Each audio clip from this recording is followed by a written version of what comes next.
the American Revolution, young men looked at old wealth and wondered why men born free should be enslaved by poverty.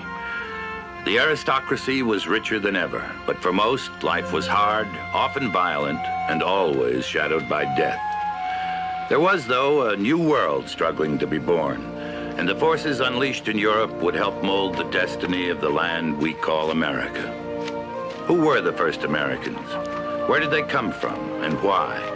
And what happened to them when they reached our shores for the first time? This is the story of one of those men and of the family he founded, a story of that great American experiment in the brotherhood of man. And like the stories in each American's background, it begins in a foreign land.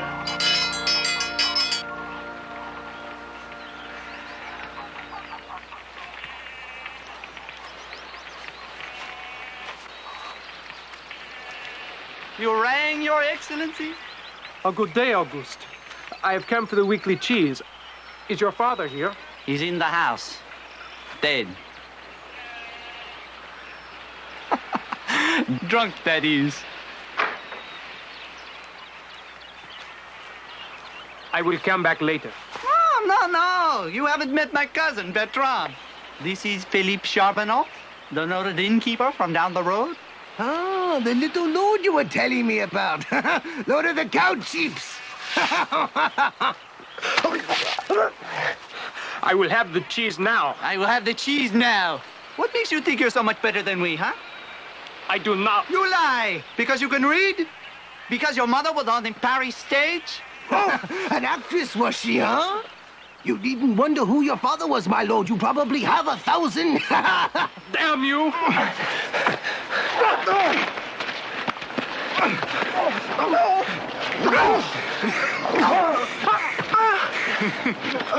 We have those coins now, Your Highness. And a little skinning, the bargain.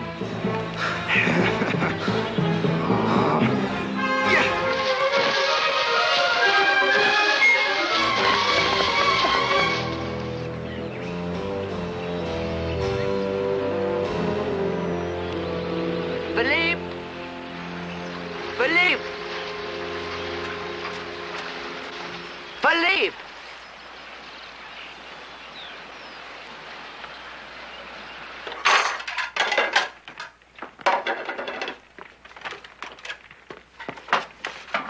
Gerard? Madame? I have told you about these books. I will not have sedition bred under this roof.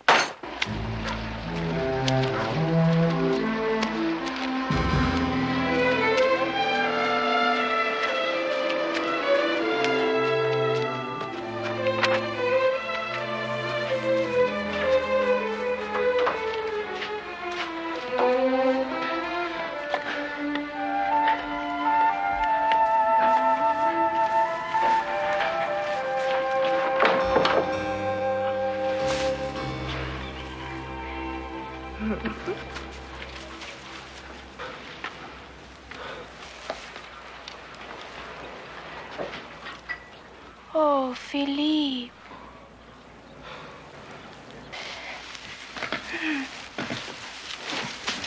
Philippe. What happened to you? Oh. Nothing, Charlotte. I just had an accident. I fell down, that's all. Someone beat you. Brigands? Since when have they picked on poor people like us? Charlotte, I'm all right. I just need some sleep. Poor Philippe, here. You need a little wine. Huh? Where did you get the wine, Charlotte? It's my bottle. I keep it put away. And who gets the rest of what you steal, huh? Your family. I drink it all. Oh, and had the loveliest dreams of a certain young man. What a pity they are only dreams and nothing more.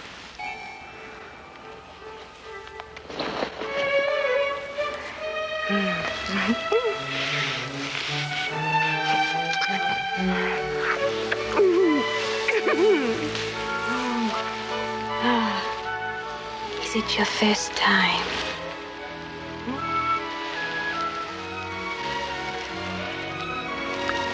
Is it?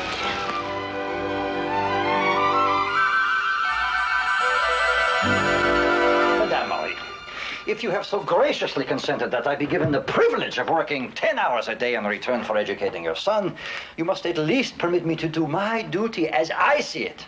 Education does not lie in books which have been suppressed by the government. Banned. Because they speak the truth.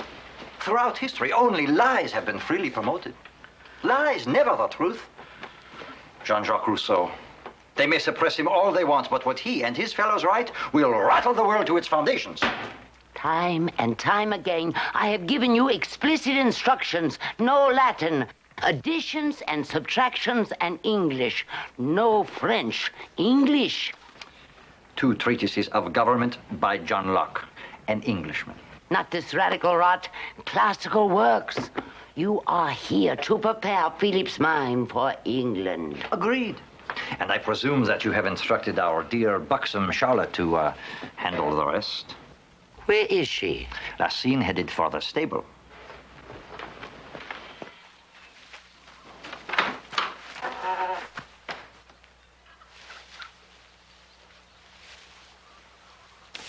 It is your mother?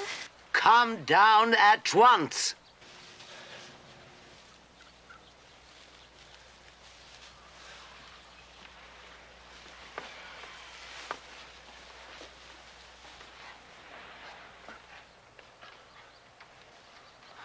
Oh, my God. Did she rake you like that? Madame? You will leave. Why? Because I had him? Mama, no. That's it, isn't it? I'm not good enough for your precious little lord. I'm not good enough. When he is a bastard, and you can't even get past the church door because... Mama, no.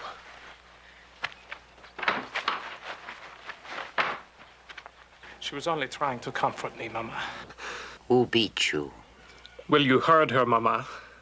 They call me a little lord. I hear it everywhere I go, and always with a sneer and hate. And I want to know why. And I want to know why not Charlotte. Huh? She was just being kind to me, Mama. I was hurting, and she brought me wine. To trap you. What do you mean to trap me? What if I wish to marry Charlotte? Huh? The boys in the village are fathers at 17, Mama. Marry Charlotte? And why not? Why do you always treat me as though I am different from everyone else? Because you are. How, Mama? Come inside.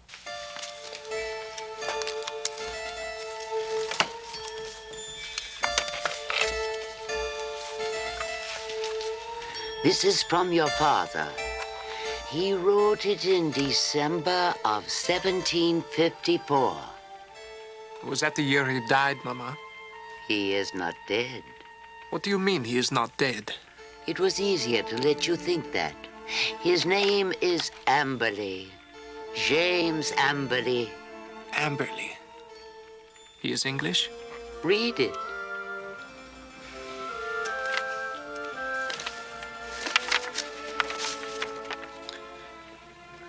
My beloved Marie.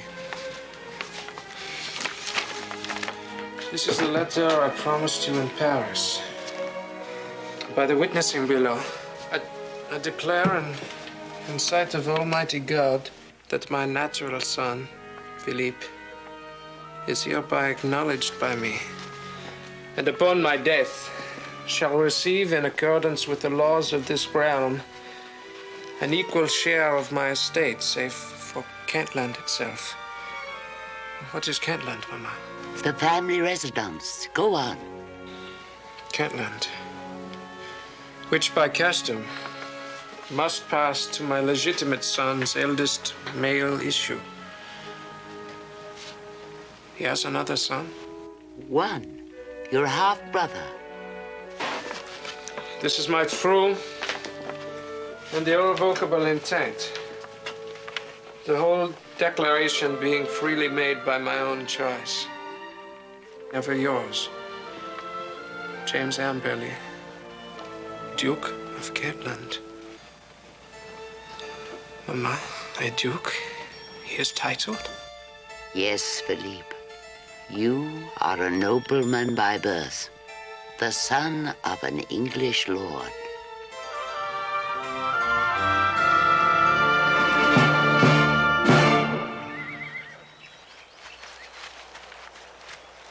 Circle him! Circle him! No! Get back! Ah! Stay away! Stop it! Get back! Get away from me! Ah! Watch out!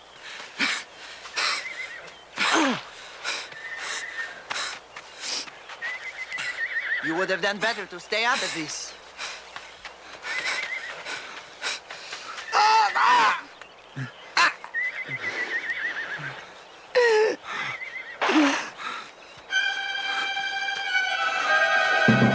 Cousin! Cousin!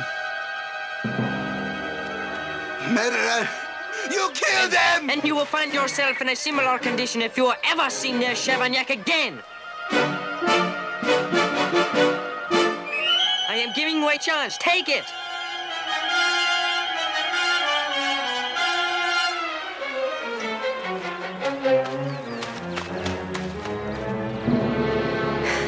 Lucky he knew nothing of firearms. I could have never gotten a ball off in this stamp.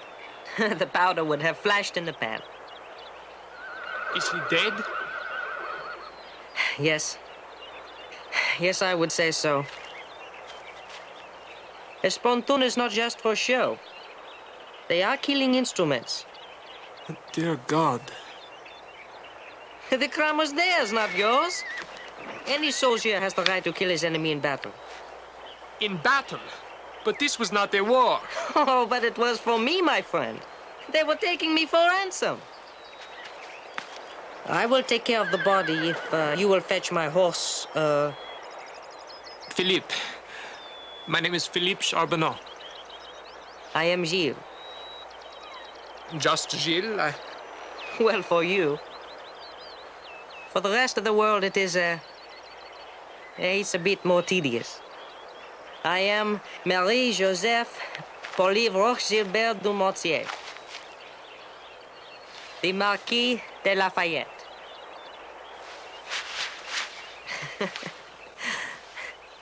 I do not believe it for a minute.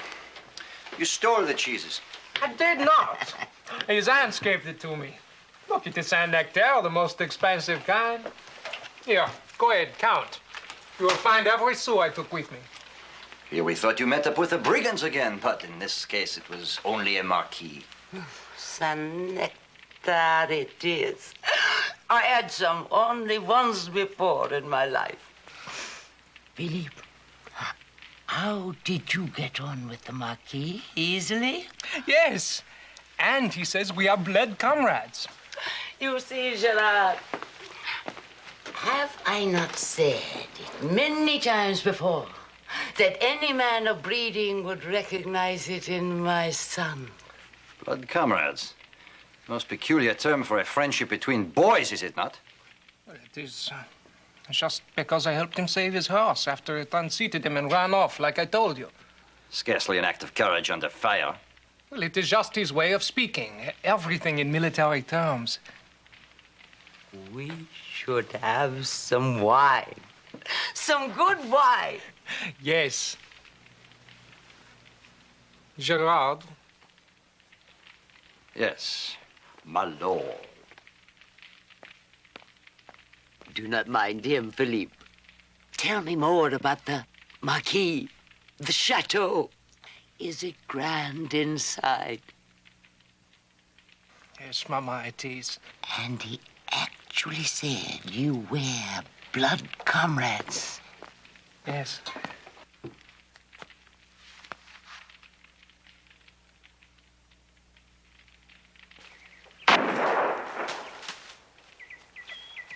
Well, do not just stand there. Reload. Oh, faithful Brown Bess. The finest military weapon in the world. You know King George's redcoats can load and fire in 15 seconds. Yes, that is why we French hate Georgie and his muskets. If we had them, we could rule the world. But lacking them, we have nearly lost it. Well, how did you obtain this one, Gilles? From my military tutor. And they call it Brown Bess because of the barrel?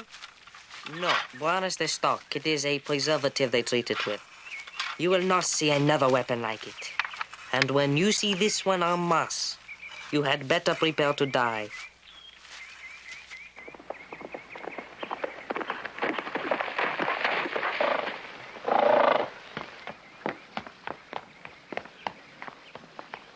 I come from Calais, for Madame Charbonneau.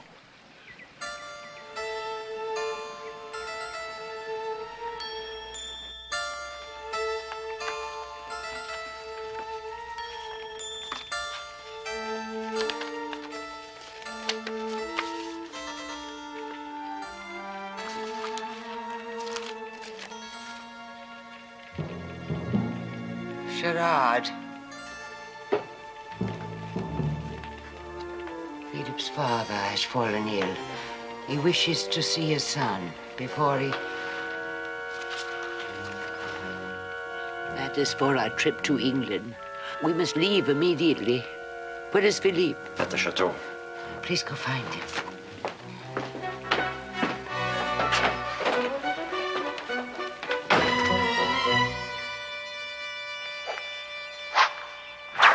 En garde. Change. Double change on the retreat. Double change on the retreat. Disengage. Lunge. Aha. Now I give you a real lesson. Set. Very prime. Good. Set. Very second on the retreat. Good. Good. Retreat. Good. Good. Good. Good. Set. Very cart on the retreat. Good. Good. Good. Good. Retreat. Retreat. Good. Set. Contact the cart. Good. Contact the cart. Good. Again. Good. Parry prime.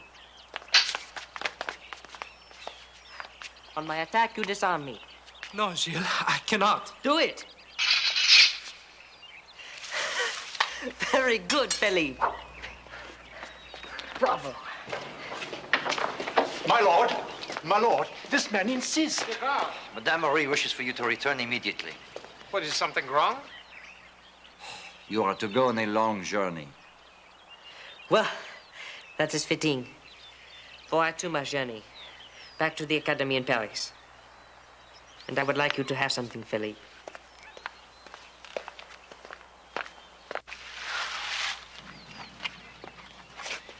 A small token of our friendship.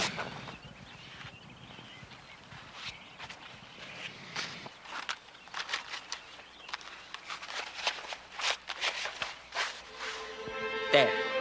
Now you have a briquet, like any good French grenadier. Oh, Gilles, I do not deserve such a splendid gift. What you have given me, neither of us may measure here. Beyond there is companionship and the pleasure of teaching an apt pupil. Please let them suffice. I hope to have the honor of meeting you again in Paris one day. Well, if not Paris, then somewhere. A battlefield, maybe. Who can say? But I have the feeling. With comrades in arms, it can be no other way.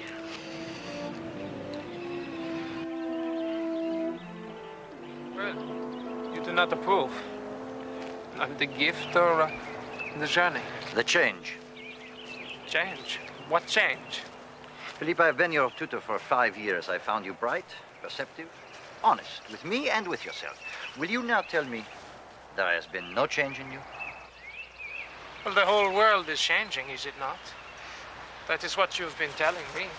We've talked about change for the good. This seems to be another kind. Well, and you? Have you noticed something in yourself lately? Maybe a little envy? Well, still perceptive, eh, Philippe? If not honest. I will not be called dishonest. Not by a man who knew all along why he was here and never told me. Your mother swore me to secrecy. But you were false with me. I was true on things that mattered. But does not my life matter? And what about the life of the Gotthard's son, Auguste Duplay? Yes, they found his body. Killed by his cousin, they say. He's run off. Not that anyone really cares about either of them. Two useless fools who would never amount to anything. Is that what your friend, the Marquis, would say? Your blood comrade? Does my mother think that? Have you accused me to her? I do not accuse you of anything, Philippe. Except change.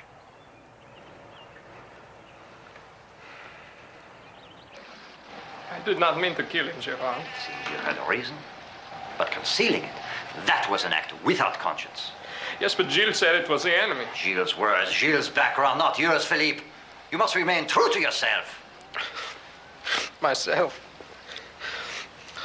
I do not even know who I am right now.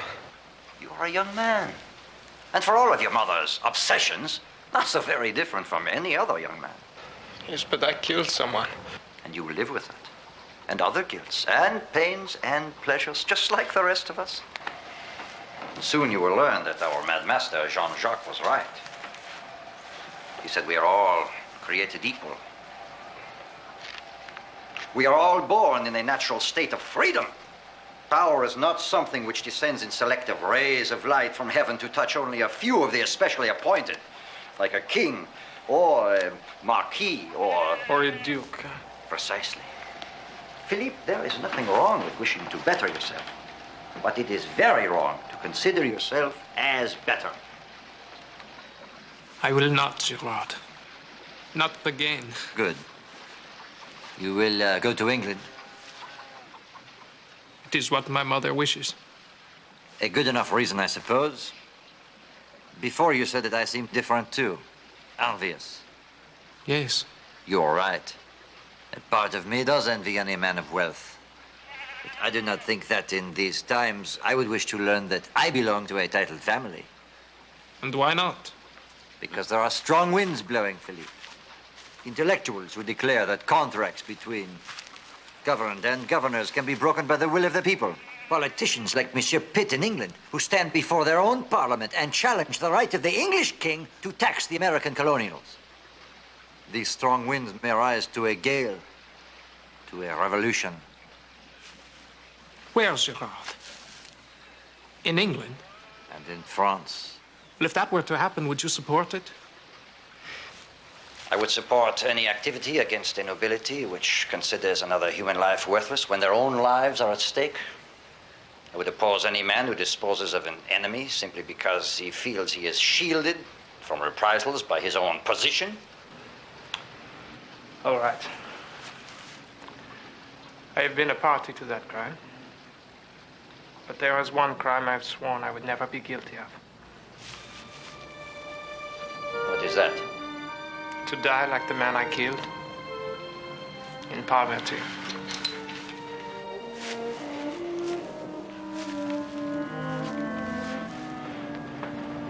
Yes, I'm going to England, Gerald. And I thank you for your friendship. But I'm finished with your books. The point is, Philippe, they have not finished with you. Not with any of us. Here is my gift to you. Not as handsome as that of the Marquis, but every bit as powerful.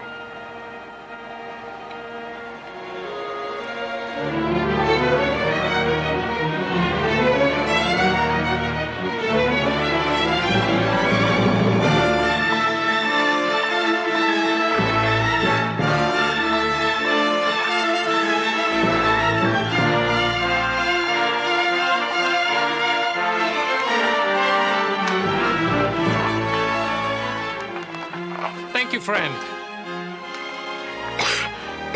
Mama? Mama, you are feverish. I am all right. Damn that English Channel. It is no wonder our armies have never crossed it. Look, Philippe, look. This is what we came for. Mama? Mama, this journey has been very hard on you. We should not have come at all. This is your birthright. Come, we will see your father.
I am Marie Charbonneau.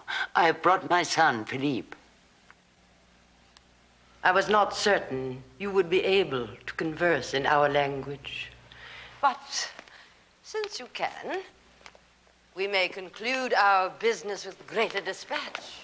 A slight correction, please, my lady. I am not here primarily for business, as you term it. I am here because your husband wishes to see his son.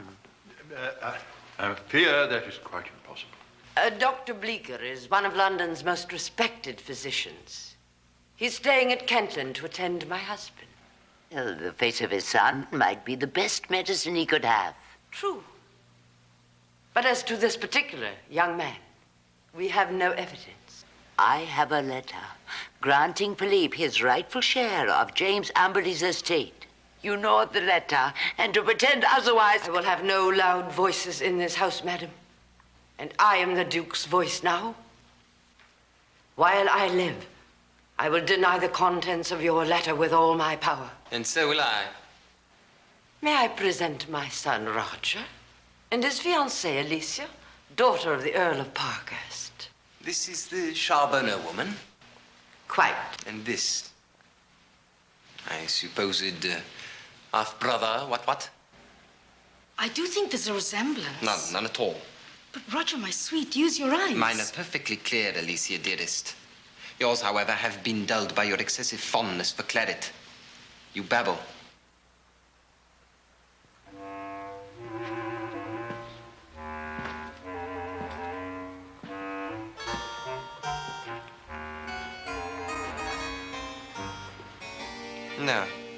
No resemblance.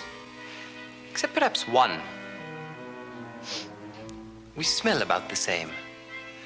But then, I've been out for a frisky ride. What? Do not prod me. The French clod. Roger, you will not.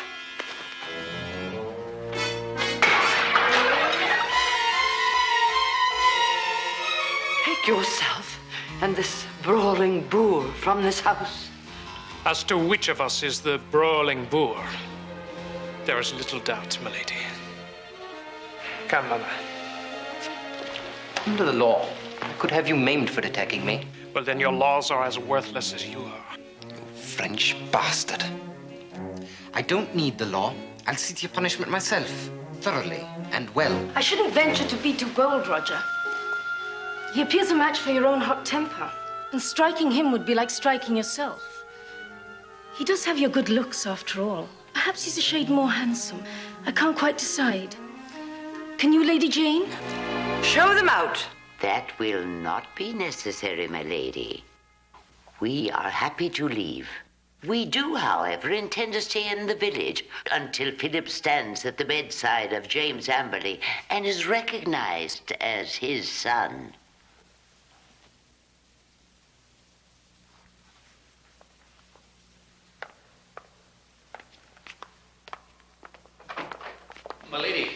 My lady, an unexpected guest, Lord North. Stand aside, if you please. Stand aside. Why should I? Why, sir?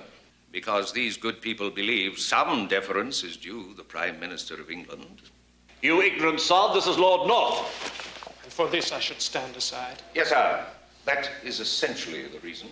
Well, I do not give a damn who you are. Oh. A trace of a French accent? Have we here a disciple of the infamous Rousseau? Well, I have read him, yes. And the pernicious Locke, too, no doubt. Every word. Then, as do they, hold you that the countryman has the same rights as the king, that the power of the former matches that of the latter? Well, the truth, sir, is that the power of the people is the greatest power on earth. Ah, but the king rules by divine right. Well, then let him rule in heaven. Lady Amberley, you have indeed attracted a perfect member of the mob-ility, as we call that rabble, over in our rebellious province of Massachusetts Bay. Though I do not make the habit of discoursing with commoners, I would advise you of one fact. Englishmen enjoy the fullest liberties of any race under the sun, but liberty is not a license to question the natural order of society. I know not how you caught this wicked disease of false libertarianism, but purge yourself before you come to disaster. Now, will you step aside? Will you?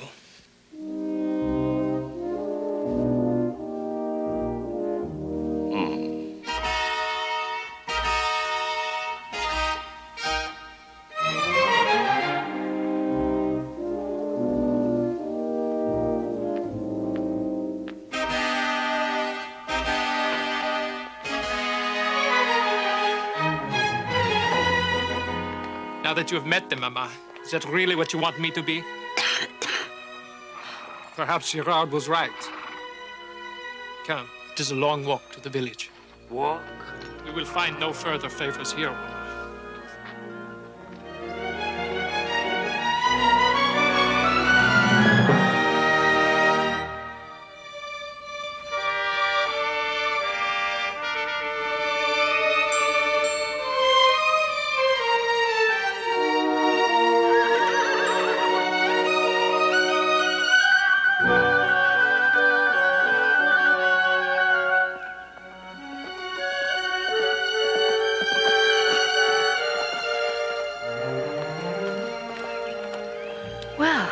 Master Frenchman, I've never spied you on Quarry Hill before. Oh? Have you looked? You have a saucy tongue, sir. May I ask if there is any news of my father? The situation's little changed. The Duke seldom wakens. They do fear for his life. Thank you. We have very little knowledge of what goes on at Catland.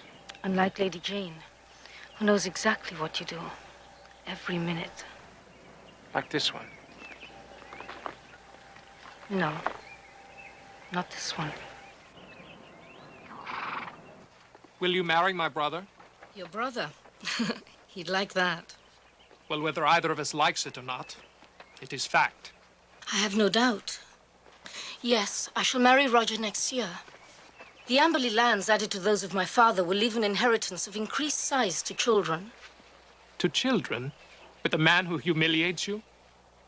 Larger concerns make things bearable. Roger's fortune. Exactly.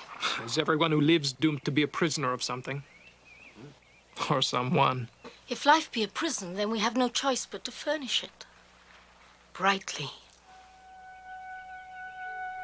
You realize, of course, that after Roger and I are married, I shall have to find lovers. Of course. One husband is not enough. Marriage has little relationship with more diverting pastimes. And I have often thought it best that Roger will be a crude lover, unlike the French, who we are told are experts in the art of love. Then were you also thinking of indulging yourself in the novelty of finding out? You speak our language very well. I had a very good teacher. And in Cupid's disciplines? Have you had teachers too? Enough.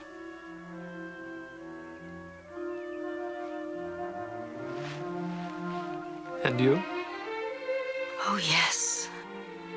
Many. Lady Parkhurst. It seems this conversation has wandered a very long way down an unfamiliar path. Shall we turn back, Master Frenchman? Can we? I don't think so.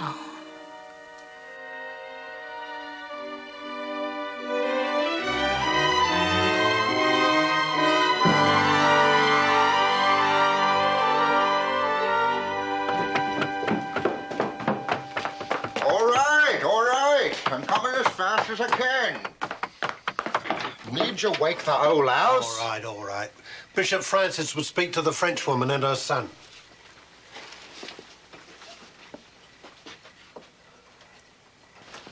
I believe, and I'm sure you will agree, Madame Charbonneau, that the Church must play the role of conciliator, the binder of wounds.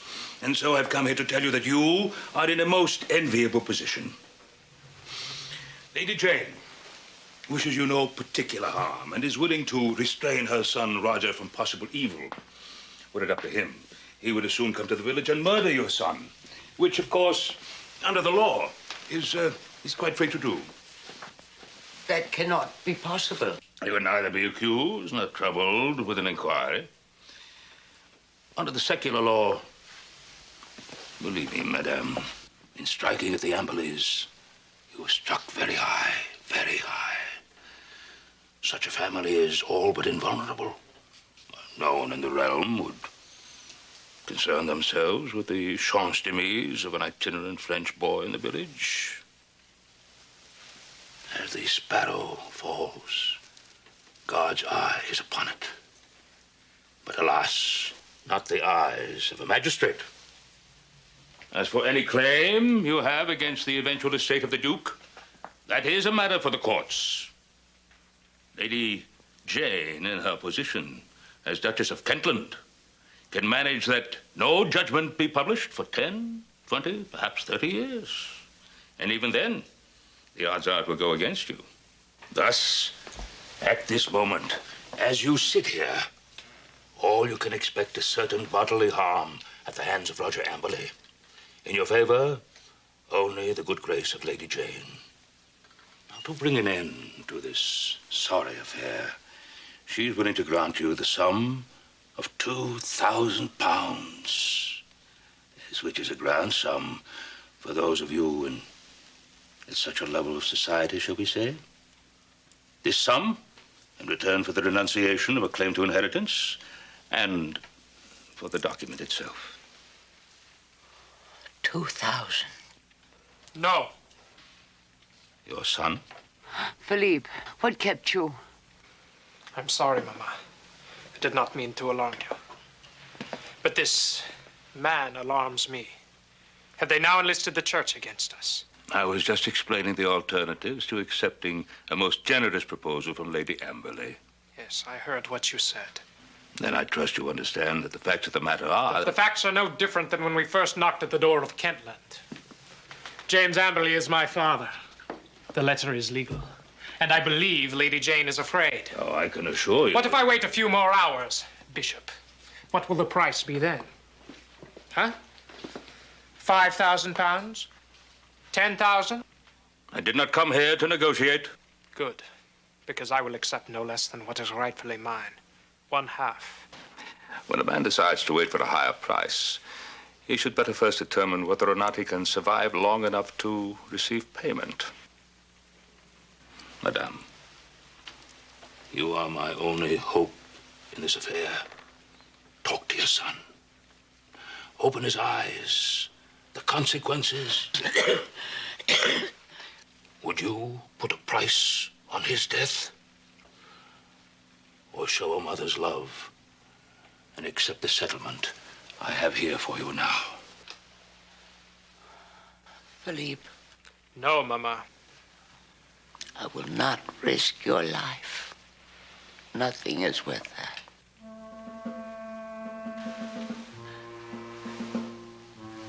You have the entire sum? Of course.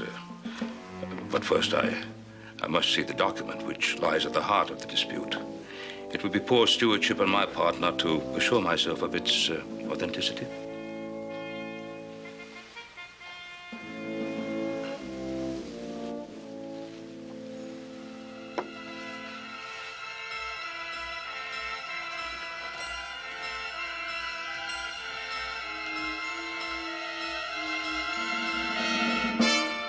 Mama.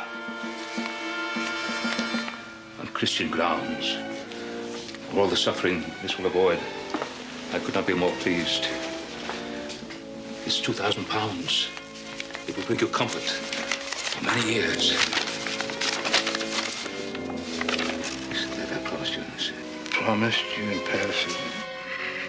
And it is dispatched with all my faith and affection. I rejoice in the birth of his son, whom you have named Philippe.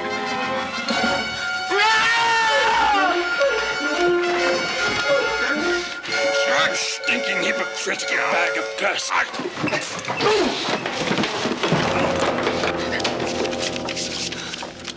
Here, what's going on? Your Excellency. Sir? Sir, here, let me help you. Hooked on.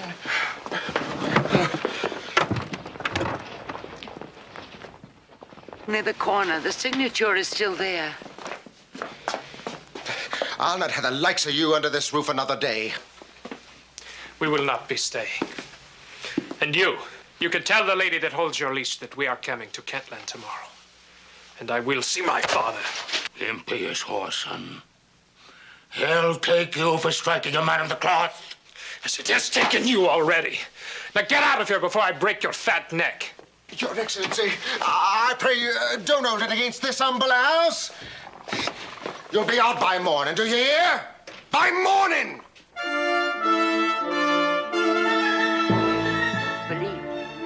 I am pleased you remain firm. I was beginning to lose hope. I swore to you an oath, Mama.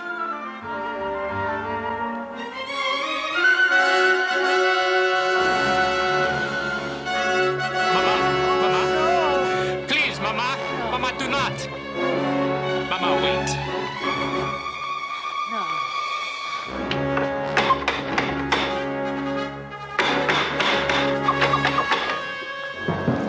This household is in mourning, private mourning. Let me in. Let me in! Vulgar slattern.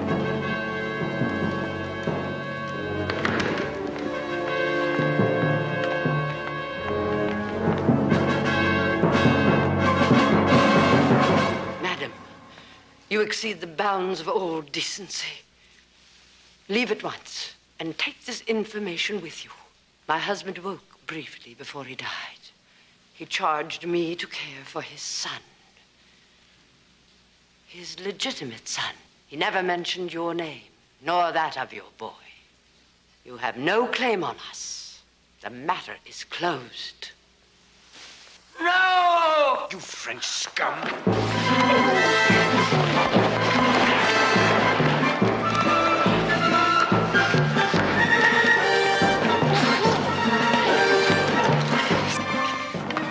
Killed you for tormenting my mother and seducing my fiancée. Yes, she flaunted you.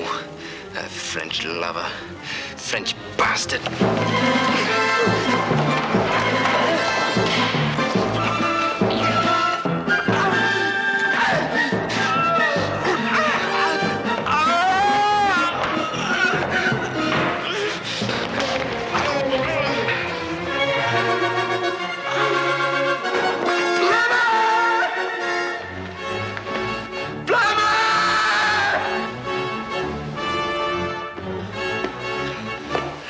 £1,000 to you, plumber. When you bring me his head in a basket.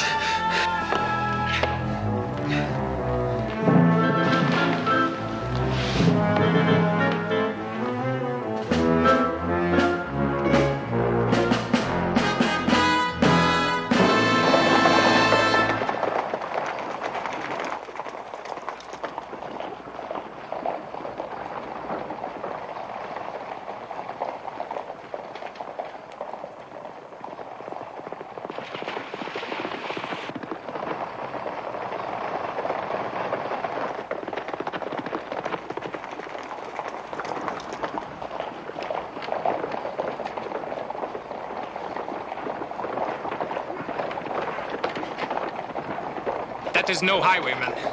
Driver! Stop the coach!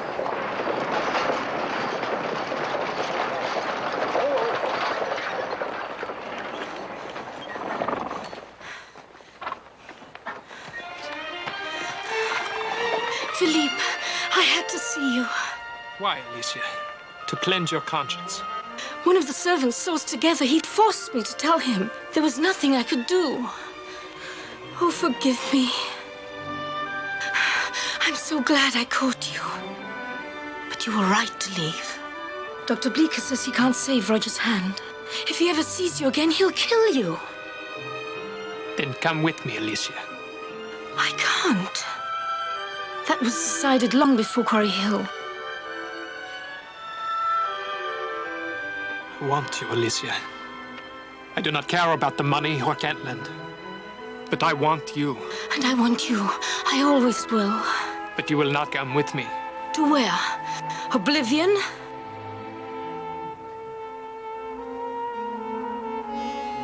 Goodbye, Alicia. Where can someone like you go? Drive on! Where?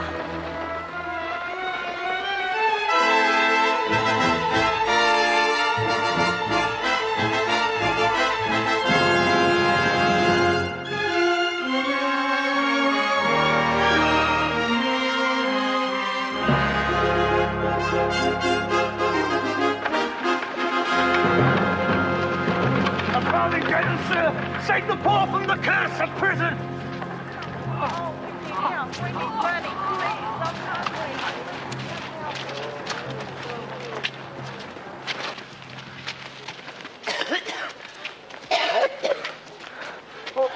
Only a few more steps, Mama.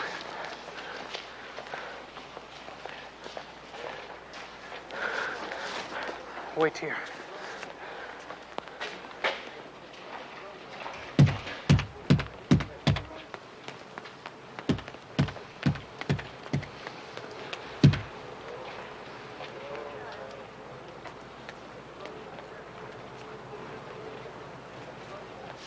There must be an inn. We have not enough money for an inn, Mama. But the church doors will be open for Mass at 6. We must wait.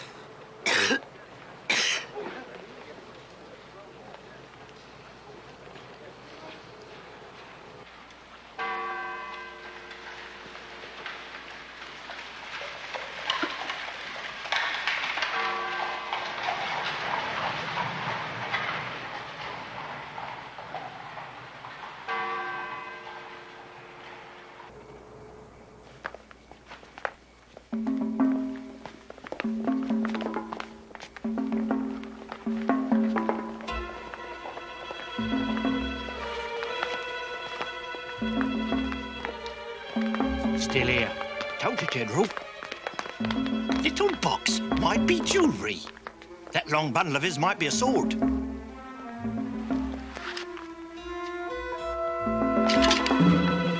We'll have that. And a jewel box, too. Get away! I said get away! Oh, we caught ourselves a Frenchified rat what swum the channel. All the more reason for him to surrender to His Majesty's subjects. Give us them things, and there'll be no military reprisals against the lady! Get him!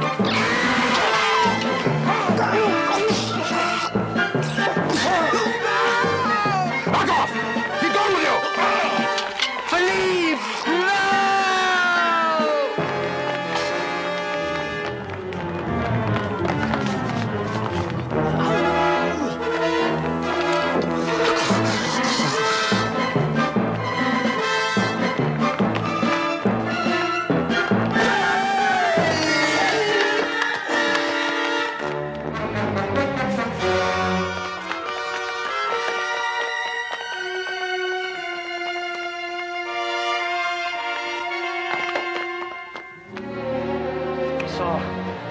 There's murder done. To whom shall we explain that? We'll explain this to no one. It's vermin squashed, and that's extremely good riddance. Sir, we became aware of this hullabaloo as we came around yon corner. We saw that you were outnumbered. Where's my mother?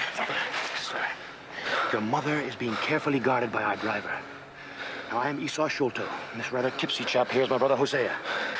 I am most grateful. This man's head is as hot as a kettle. That slash on his neck needs dressing. I don't imagine we could just leave him here. No, brother. I don't imagine we can at that. Up we go. Up we go. Can you hear me? Can you hear me? Yes, I think so. I am Solomon Sholto. This is my wife, Emma. You've already met my two sons. Where have you taken my mother? Your mother is asleep upstairs. We must watch that cough of hers, but no doubt it will mend with rest. You're French, I understand, and were beset by those godless rascals who loiter at St. Paul's after dark. That's all we know. We know not even your name. I am called Philippe Charbonneau. My mother's name is Marie. We came from the province of Auvergne. What brings you to the city?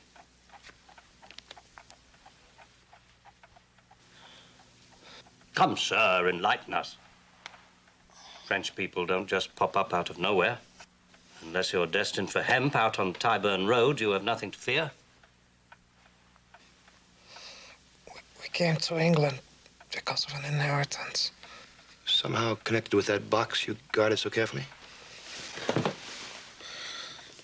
Yes. There is a letter inside. I would have you read it, sir. Young man, we have no wish to pry. Sir, your son saved our lives. We are now in your very own house. You have the right, perhaps even the necessity of knowing exactly who we are. Read it.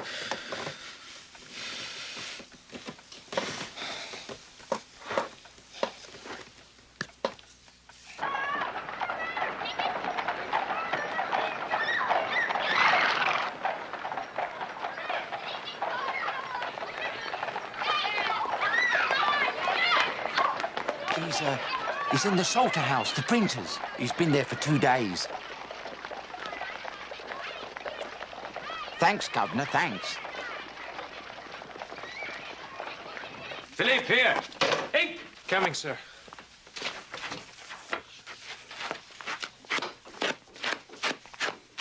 Exciting, isn't it? Yes, it is, sir. Although I do not exactly know why. Because this is a battle you can win. Well, it's not that I don't admire your audacity in challenging the Amberleys. But for every twisty-tongued lawyer you can buy, your Duchess can buy a baker's 12. And thugs of every ilk, should they be required. Babies from the wrong side of noble blankets on every street in London. But very few of them press their causes to advantage. And with the death of the Duke, I would say your cause is over. But here you stand in the very center of the battle of ideas. The promulgation of those precepts which will change the social order and bring kings tumbling down in favor of eventual democracy. That is what is exciting. That is the battle that counts, boy.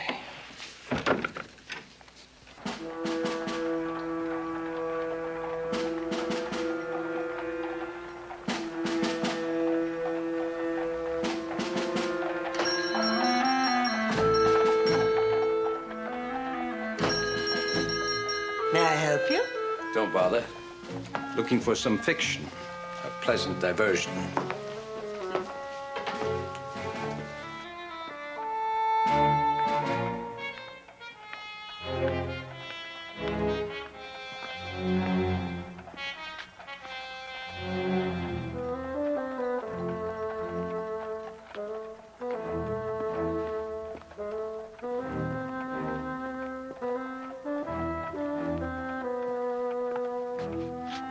Who is he?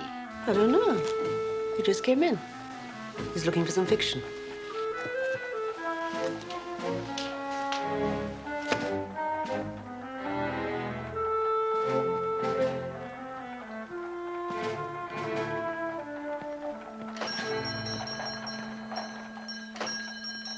His eye. I think I've seen him someplace before. Where? Kentland. Are you certain? No, but... Oh, Marie. Oh, dear. You gave me a start. Oh, you had me seeing villains at every turn, too. I've a very impressionable mind, you know. Solomon always says I'm like the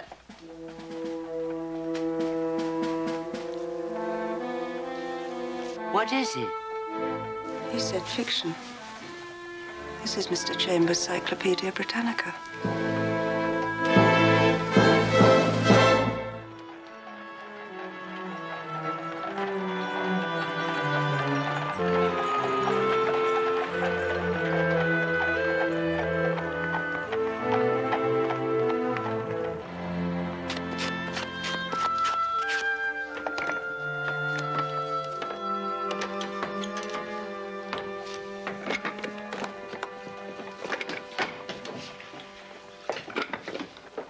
That's enough, Philippe.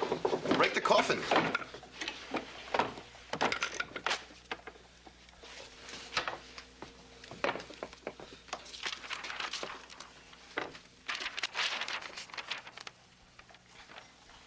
It's perfect. You must keep it. The first one you've spaced, typeset, everything all by yourself. You're really very good. Thank you, sir.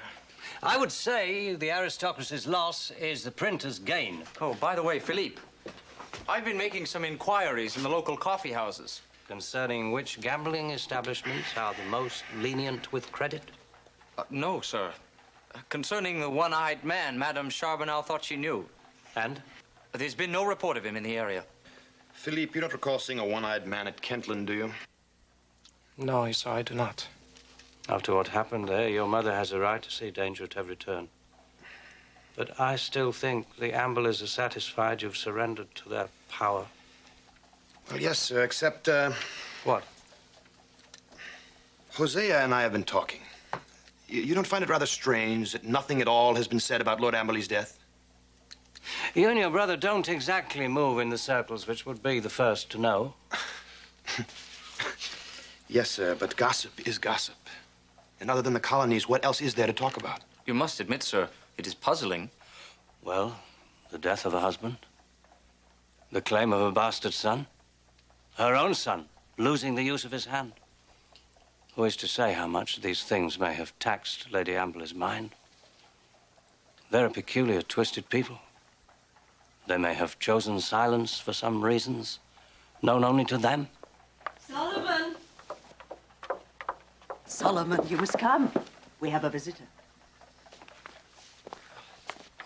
Esau, Hosea, if any word of James Amberley comes to either of you during your rounds, I would appreciate hearing it. Done. Philippe, you come up here too. A surprise.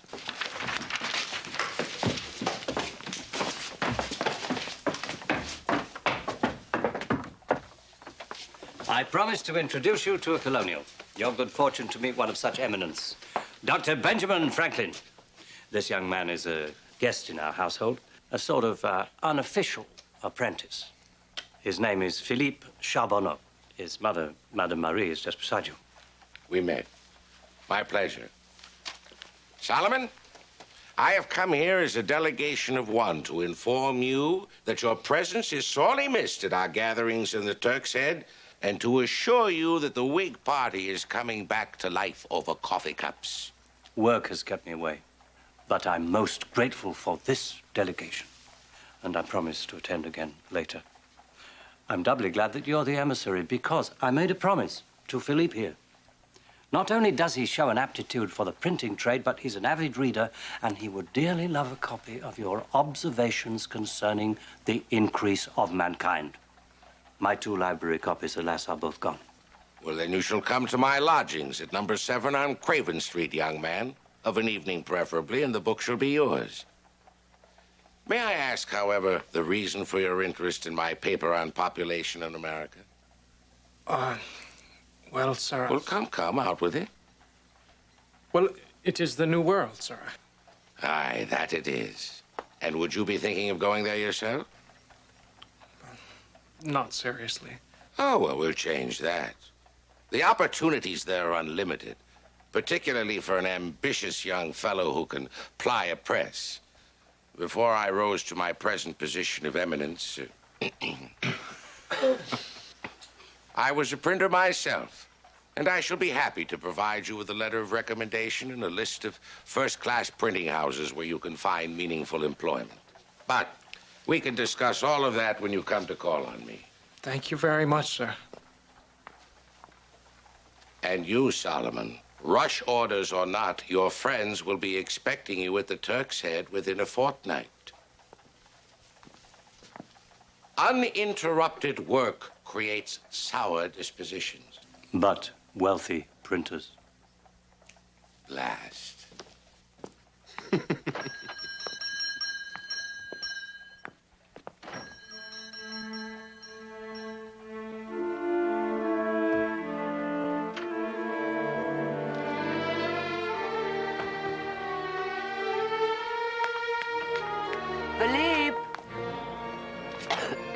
You should not be outside, Mama.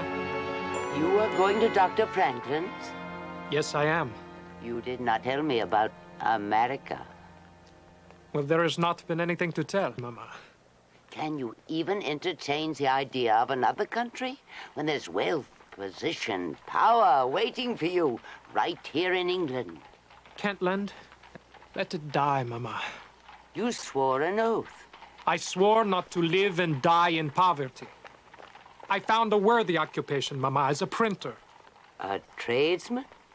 You are a nobleman. Yes, Mama, yes. But right now I must go. I do not want to be late. I do not care what Dr. Franklin says to you, what he promises.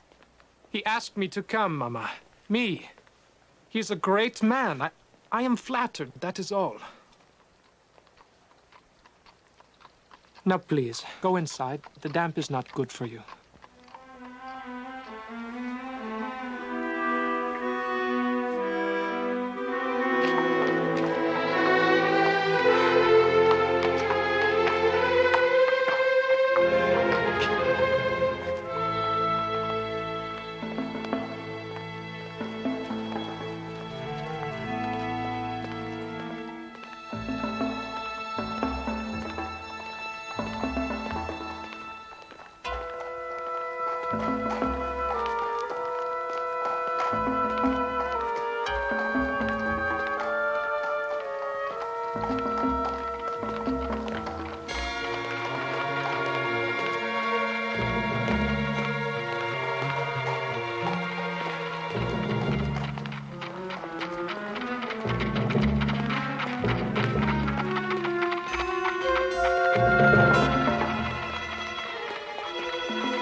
Franklin.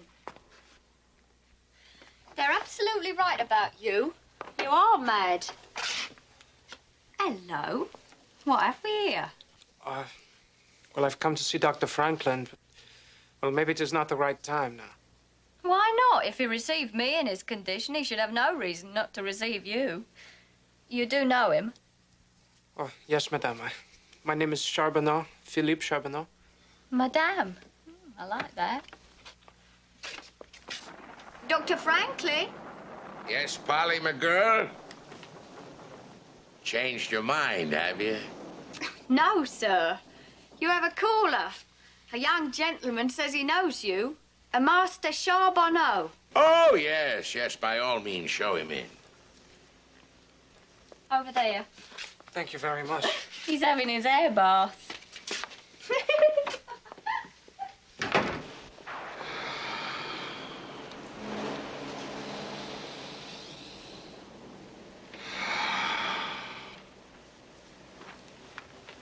Ah, Charbonneau, good of you to come. Have a chair. Help yourself to some of that Madeira. I'll be through with my air bath in just a few moments. I have always believed that fresh air gives a salubrious effect to a man's health and longevity. Thus, I throw open the windows and bathe in this fashion for 1 hour every day. But enough of poor Richard's remedies. You've come about America. Time is up. Pour me a glass as well, huh? Can I close these windows? Where do you make your home? France, if I guess the accent. Yes, sir. I'm from the province of Auvergne. We came to England on business when my father died. I was supposed to receive an inheritance, but, well, there were complications. Some pack of rascally relatives cut you off, huh? You are quick to get to the heart of it, sir. So now your thoughts turn west, across the sea. Good choice. Good choice. In America, a man is free to rise as far and as fast as his wits and wisdom will permit. We are spared the constraints of the antique European custom of nobility and privilege. I would say that America in the immediate future represents a unique combination of opportunity and risk. Yes, risk. You see, the good King German George simply fails to understand the American temper. We seek only justice, not enmity. But if he continues to force the issue with his infernal taxes and decrees, well then, Mr. Charbonneau, you will see 13 colonies pull and haul together as they have never done. We shall have justice. We have to light the fire and forge it ourselves. More Madeira.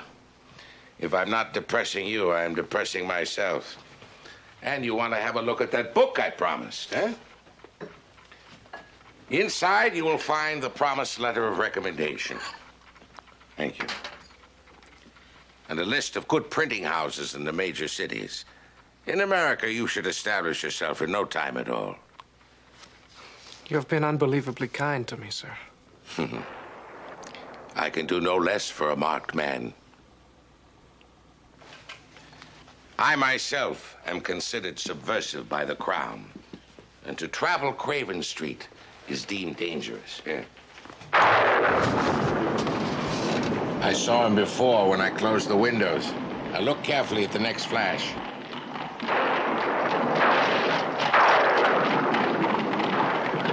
Still want to take up with us Americans?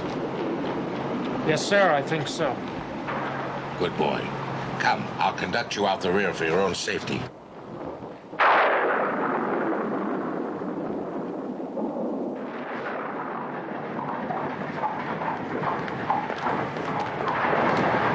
Sir, here's a present from the man you maimed.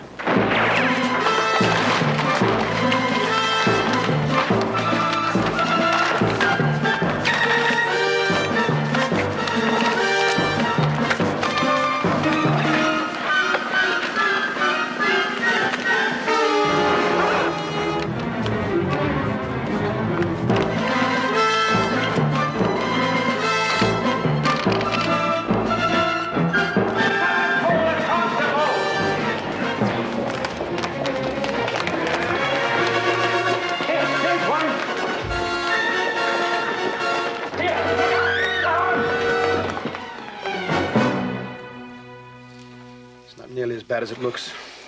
1 inch to the left. Are you quite sure it's the man who came here? Yes. Hired by the Amberleys. But the very fact they sought you, Philippe, proves they fear your claim. Mama, they are powerful enough to strike down any claim they wish just by manipulating the law. It is me Roger wanted, in payment for what I did to him, pure and simple. Revenge. And even if I'd killed his one-eyed assassin, he would just send another one, and then another, until the task was finished. Mama, we cannot repay the Sholtos for their kindness by exposing them to danger. We must leave London. Philippe, let us suppose they anticipate your flight. All the Channel ports will be watched. Every passage to France. Yes, sir, I know that. We will go in the other direction. The colonies? I can find employment there, Esau. Especially with the letter from Dr. Franklin. My mother has been saving money. Never. That money is for the lawyers, for the claim. I will not go. I will not. Mama, it is my life they are after. And if you want me here, then you want me dead. Tomorrow morning we go to Bristol City.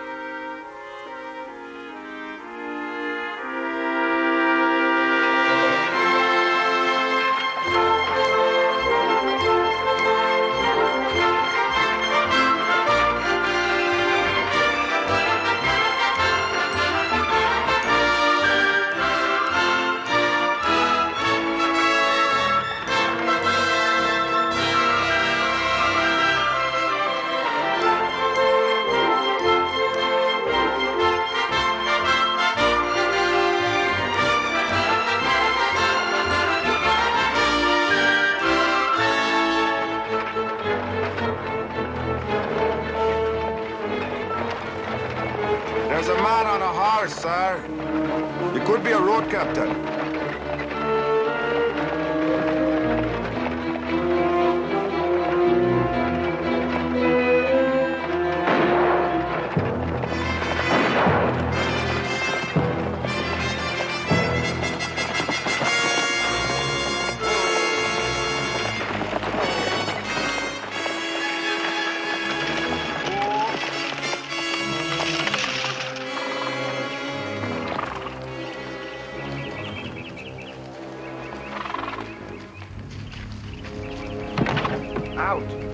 Out, all of you.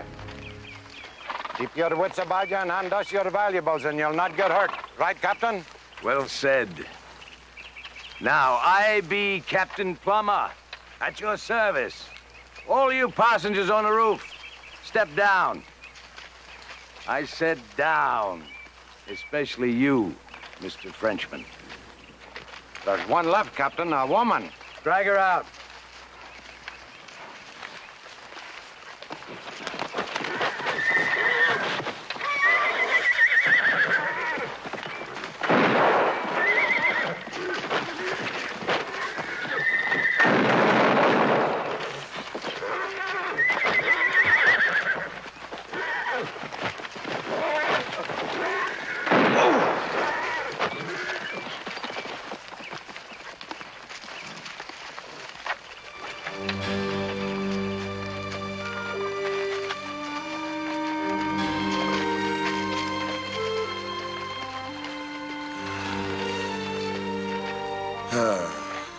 I be Lucas, sir.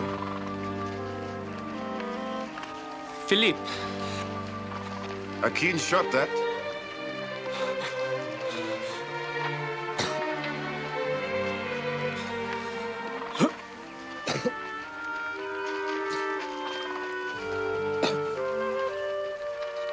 There's no shame in it, sir. When the time comes, you kill easily. Then there will be shame.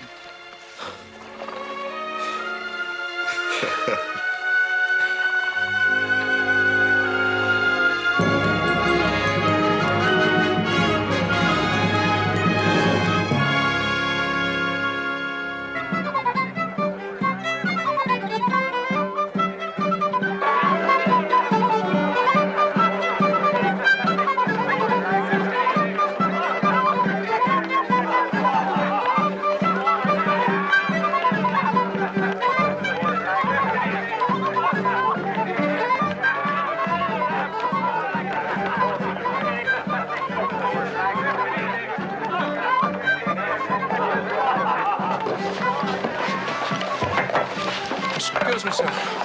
Could you tell me where I might find a Captain Caleb? Over there, Mike. Thank you. Excuse me, sir.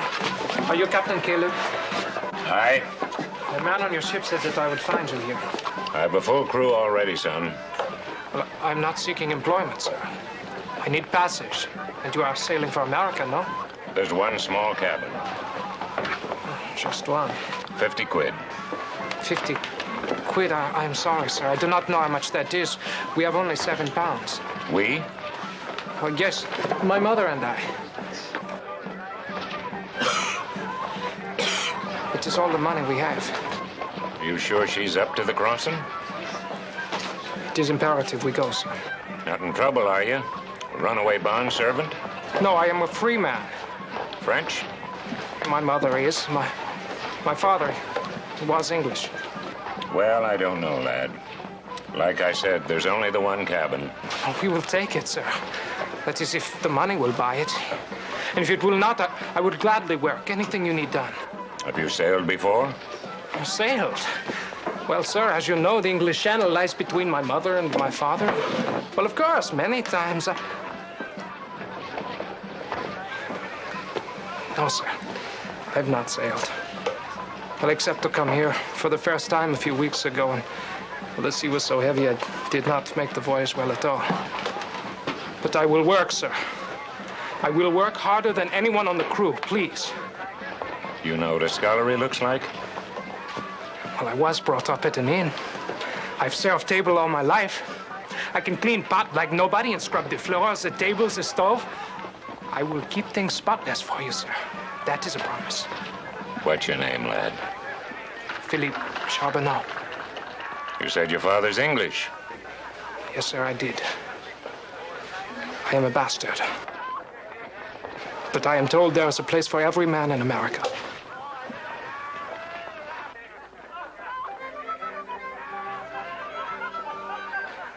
Fetch your mother and your money. You'll sleep aboard tonight and serve the morning meal under sail. Yes, sir. Thank you. I'm very grateful. Thank you, sir. Mama, he will take us. He's going to let me work for part of the passage money. Mama, we are going. Look, I will give him the £7 now.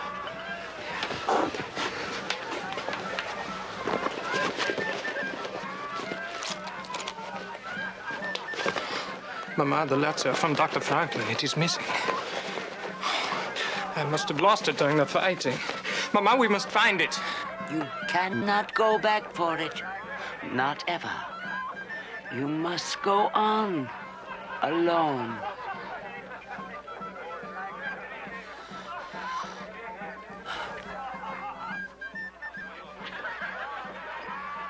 Oh, no, Mama. I cannot help anymore, Philippe. But you must go. And remember your oath, Philippe. Remember the promise you made to me. Mr. Charbonneau? Coming? Yes, sir. We are coming.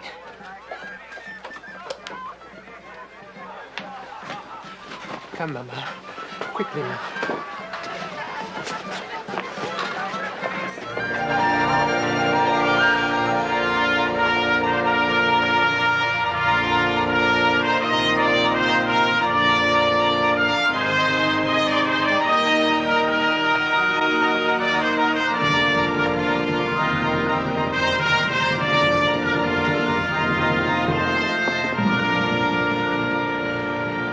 Mama, you should not be standing here. Please sit.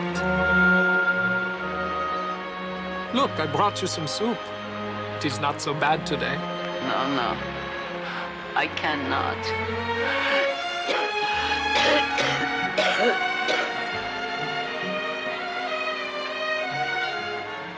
Philippe, help me.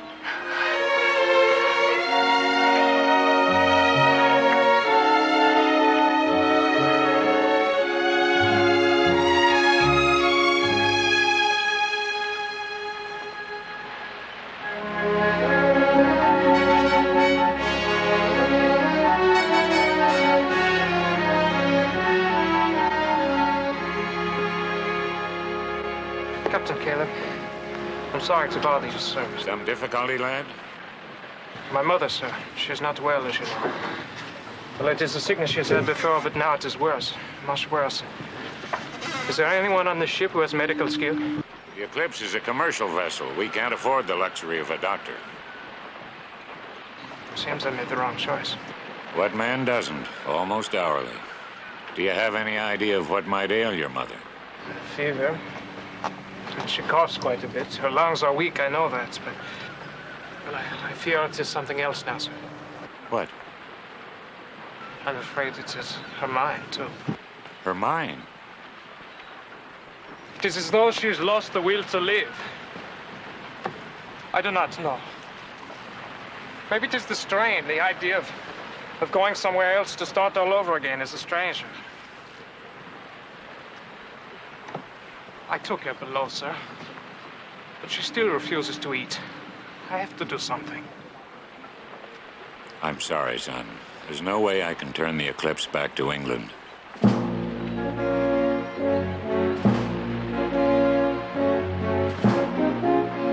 3 degrees starboard.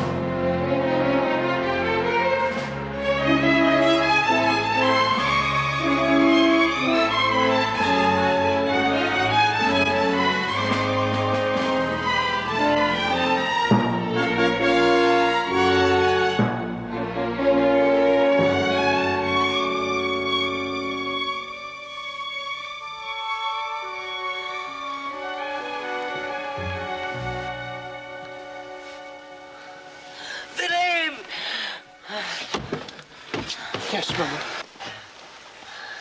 Do not light the light. I know I must look.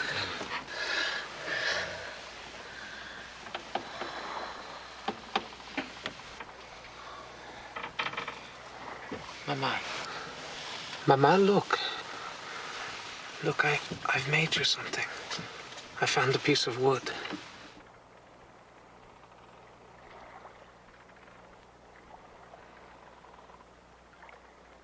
They could never go to church. Not after Paris. Not after you. They would not let me. So long ago. So long. I will never reach this America of yours. Do not say that. I no longer have the strength. You have to help yourself to live. To what purpose? Your father is dead. So is everything I hope for you. That wicked family. Not now, Mama. You made the right decision, Philippe. A new country. You are young and you have the heart for it. You have done the right thing. Mama, we will talk about it later. Now, right now, you should get some rest. Once I made you swear an oath. A hopeless oath. You must forget that, Philippe. Forget that. I now beg you only for a promise. What, Mama? Promise me that in the new land you will strive to be a man of position, a man of wealth. Then someday you can return to England and repay them. Repay them. Damn their arrogant souls.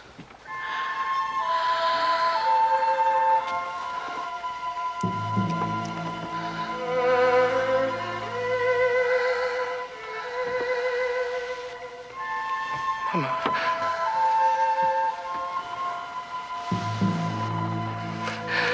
Mama?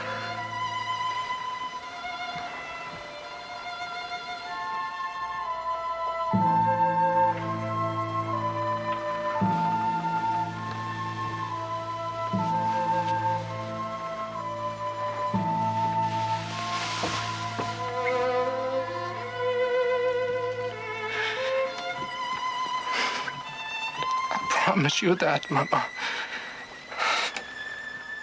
I promise.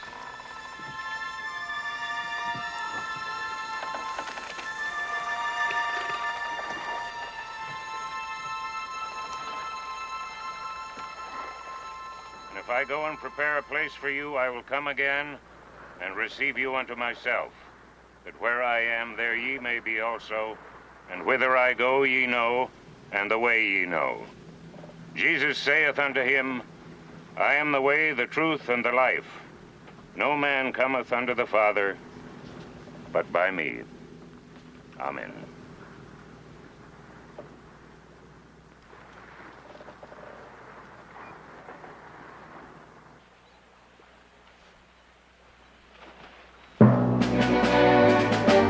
Make sail!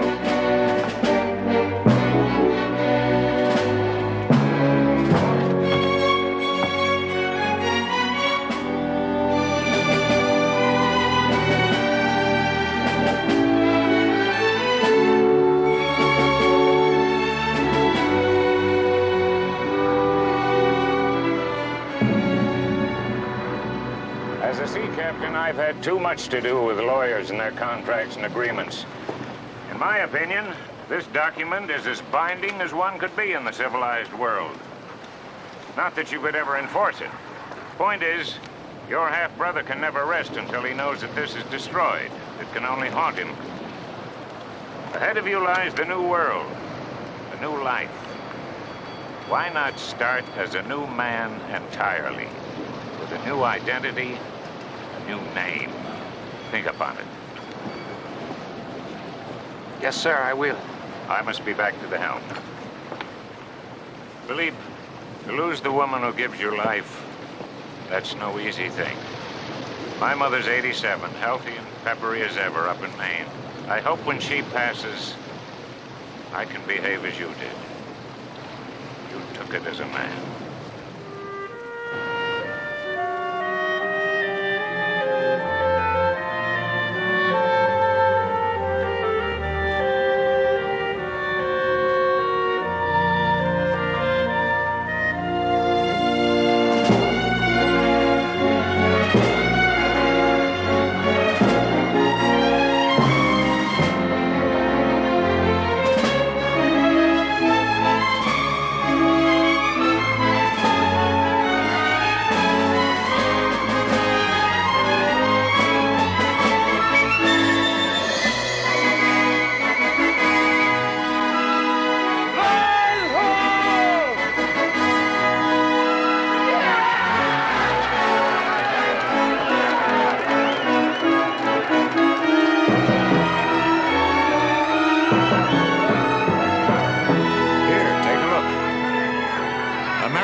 I've crossed more than 50 times, Philippe.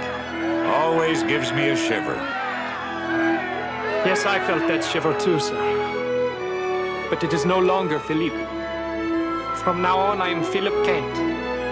Aye, Mr. Kent, so be it. Not every man gets the chance to be born twice. Make the most of it. Aye, sir. I will.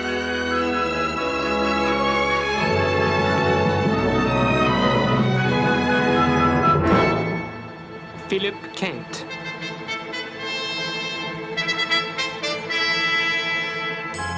Philip Kent. Philip Kent.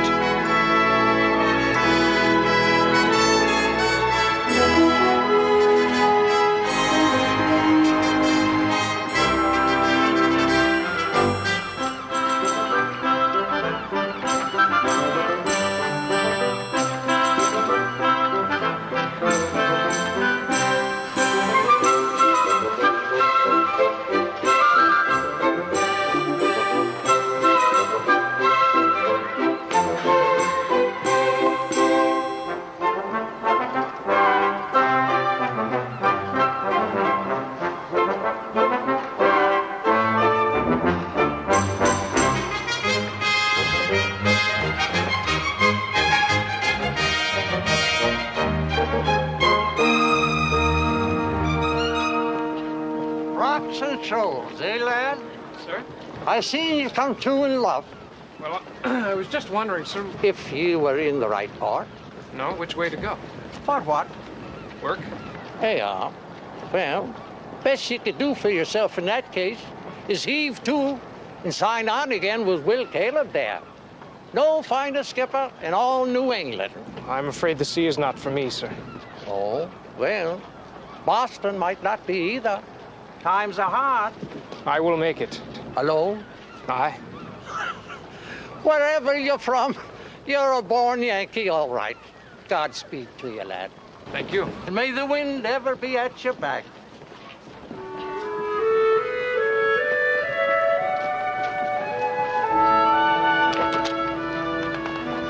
I'm sorry. I wish I knew of something for you. Have you tried Mr. Rankin? Rankin? No, ma'am. Well, if anybody has work, he would. The Blue Anchor Tavern across the way. Thank you very much. Should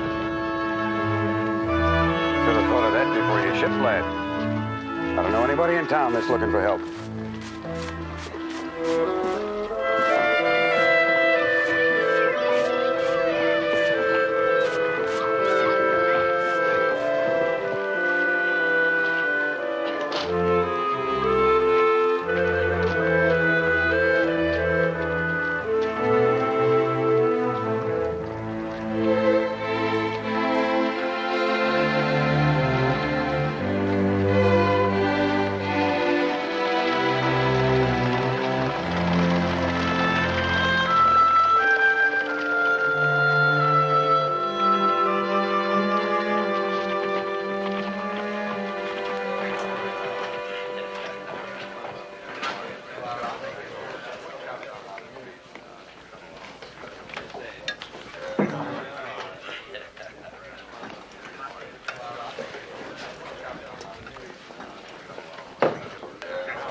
And what can I serve you, young sir? Well, sir, I was looking for work. Ah, no work? Sorry. I would work for scraps, sir. I already got one of them. Right, Jeremy? Aye, sir. Sorry, lad.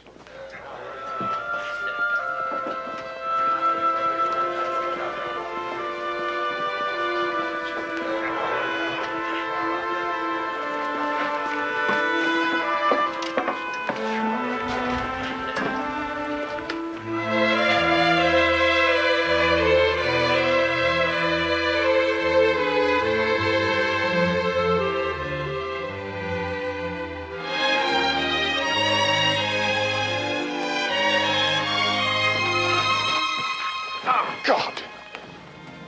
Clumsy oaf dirtied my trousers. Then we shall make him pay for a laundress, Captain. You, come around to the headquarters of the 14th West Yorkshires in the morning. And I want you to bring sufficient money so that... Pay attention when a king's officer gives you an instruction. Unless you prefer the message be delivered in a more memorable way. Ah, a scrapper. That is fine with me. He's probably sporting a Liberty Medal under those stinking clothes. He's certainly insolent enough to be one of them. Do I have your leave to thin their ranks slightly, sir? As you wish.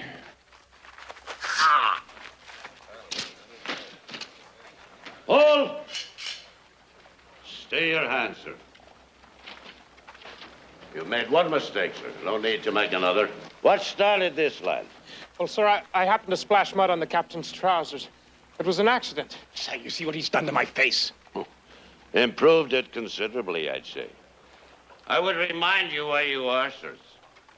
The salutation is crowded with good friends, but if you truly wish to engage, I can guarantee a substantial part of the North End would be here after your heads before 3 blows are struck.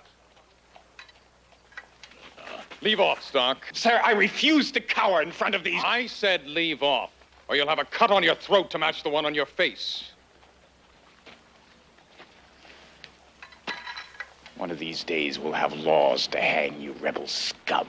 Aye, there'll be hangings right enough. But it'll be your necks that are stretched under the Liberty Tree.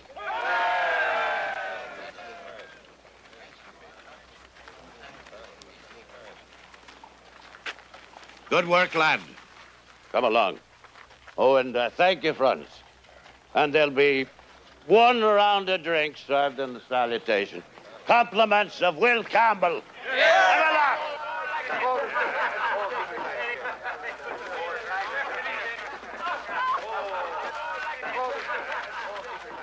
Here, lad. A mug of ale for you. And Jeremy, fetch a goodly bowl of chowder from the kitchen and some brown bread. Aye, sir. That go well with you, lad. You will never know, sir. Well, we do know it was a bold thing you did out there. Most men would have truckled, I can tell you. Well, sir, I may have acted out of ignorance. I've only just come to Boston City. And half dead from the experience, no doubt. Well, I have been trying to find work, sir. Ah. What's your name, lad? Philip Kent, sir. Runaway bondsman? No, sir, a free man. Can you prove it?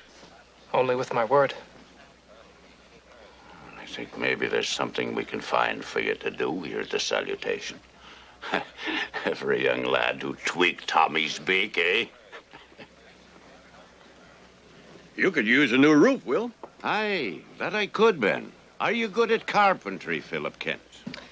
Well, I'm sure I could learn, sir. I have used a hammer. Good. But, well, what I really am is a printer. What's that? A printer? Yes, sir. You served your apprenticeship, did you? With Sholto and Sons, London. Sholto? Will? Let your roof leak. I'll take this one off your hands. If he is indeed a printer.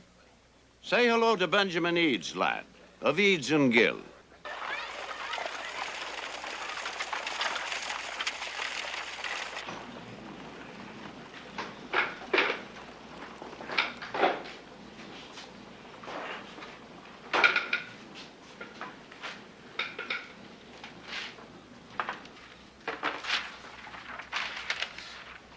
Well, I'm a bit out of practice, sir. I'm certain I could work faster. Do you have a place to live? No, sir, I do not. I suppose we could put a cot in the cellar. Well, thank you, sir, very much. It's hard work here. Dangerous work, judging by what's written here. The Gazette, what is it? A voice of dissent. And this author, Joyce Jr. That's a pseudonym for Samuel Adams. Samuel Adams? He's a leader of what the Tories call mobility. Well, I am familiar with that term, sir.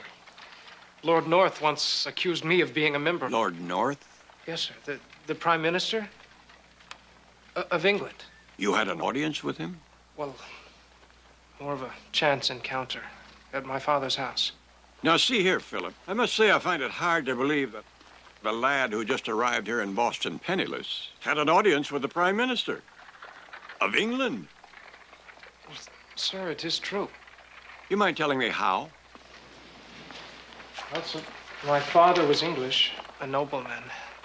I'm his son by a Frenchwoman he never married. A bastard son. I was to receive part of a fortune, and when I went to England to claim it, his family tried to kill me. So I escaped to America.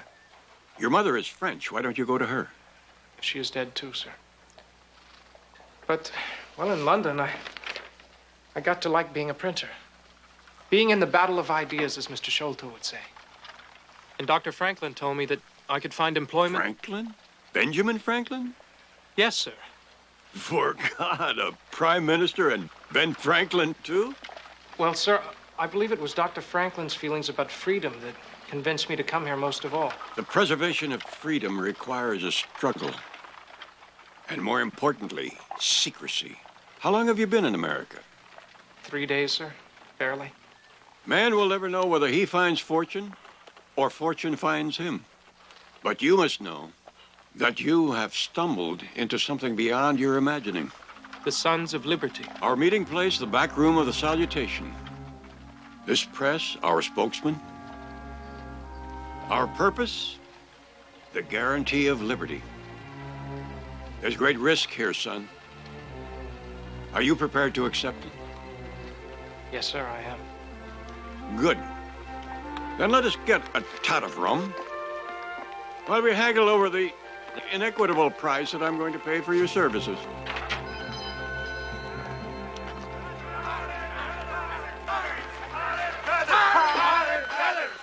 The old horse-pot! Plant the brush to him now! Striking a boy! What is it, sir? Johnny Malcolm. Well, who is Johnny Malcolm? He's a harmless old lunatic. Backbiting scum! You are here because the King of England saw fit to colonize this wonderful land. And you betrayed him! He gave you your home, gainful employment, and laws to abide by. Mind your tongue, Johnny Malcolm, or we'll put the tar brush to it before we put it to your backside. Leave him be. He's just a senile old man. He means no harm. Tend to your cream push, Smithy. He bullied the Williams boy, and that's a fact. Upset his kindling cart for no reason at all. I'll get on, go to Hades, a lot of you, and I will push over that little warts wagon whenever I've a mind.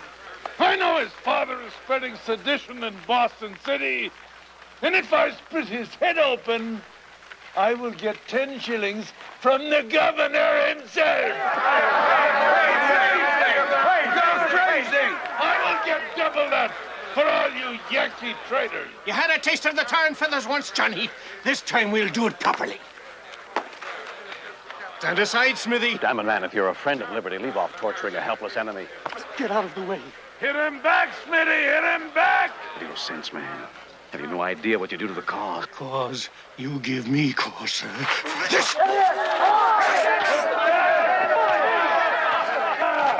Who's a fool? Liberty! You would give these dogs liberty! You would unleash these dogs! They do you some damage? Nothing permanent. Animals to revel in such savagery in the name of liberty. One of Mr. Adams' mobs? All they want is cruel sport. There's not a man in that pack who wears the Liberty medal.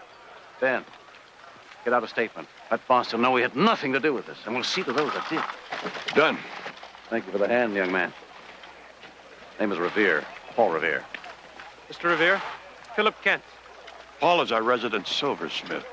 More importantly, he's the one man among us who can reach out to the artisans and mechanics in the town. Because I'm one myself. If you ever need a silver button replaced, Mr. Kent, my shop is on Clark Street. Well, I'm afraid I do not have many of those yet, sir.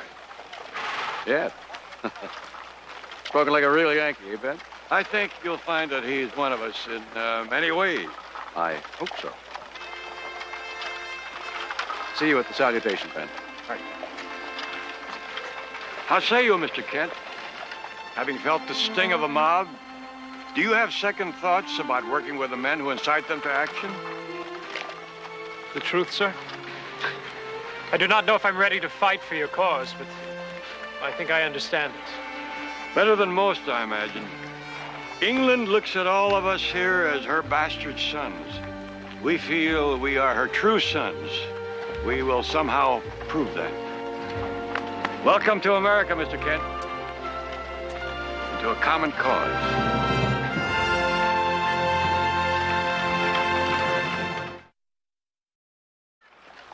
Will you see the rest of the pamphlets over to Goodale's by 6? Yes, sir. That's one more thing done. Seems to be more and more to do. Yes, it does that, sir. Lucky we met that day, Philip. You've been of great service to me. You've also earned the respect and trust of others. Will Campbell, in particular. Mr. Campbell, at the salutation? He wondered whether you'd mind to serve the flip to the Sons of Liberty. Me, sir? Aye, in the back room. There's a few pence in it, a little extra money. What do you say? Well, to have a chance to serve men like Samuel Adams, sir, I would be most honored. Good, I'll pass that along. And don't forget, Goodale's by 6. Yes, sir.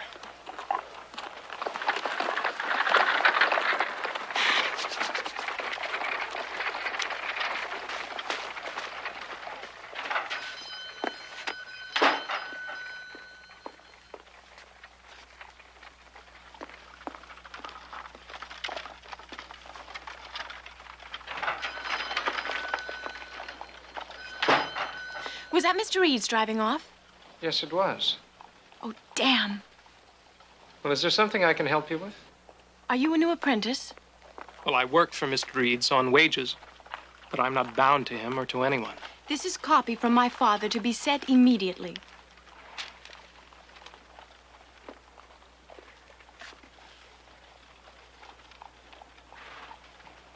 I trust the writing has your approval?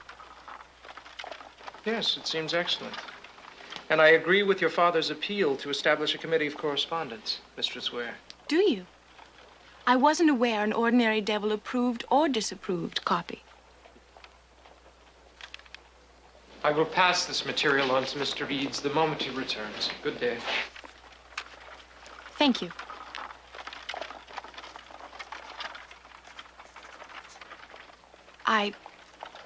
I did address you sharply. But this article's very important. The matter of Mr. Hancock's reluctance to give his support to Mr. Adams' plan? Yes, I would say that is terribly important. But I'm sure your father's usual fine phrasing will help persuade him.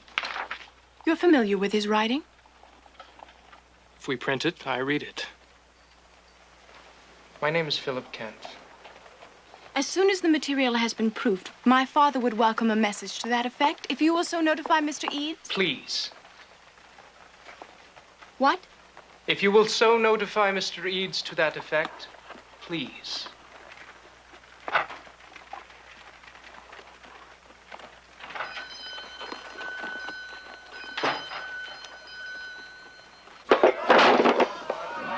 Nervous? Aye, sir. Well, don't be letting the gentleman inside see that, John. Could be mistaken for something else. Sir?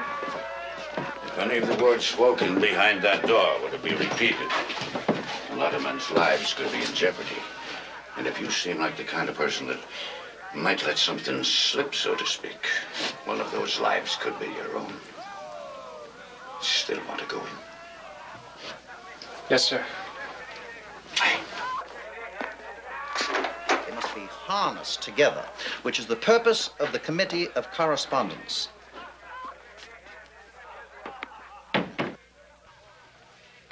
I will vouch for the trustworthiness of this young man. Samuel, this is the young man I mentioned, Philip Kent. Ah, yes. Friend of Dr. Franklin's. Well, sir, an acquaintance. And very much in his debt for encouraging me to come here. Well, we can always use recruits. And from what Benjamin here tells me, you've no love for the nobility. Not to those who treat ordinary people like property, sir. There is no other kind of nobility.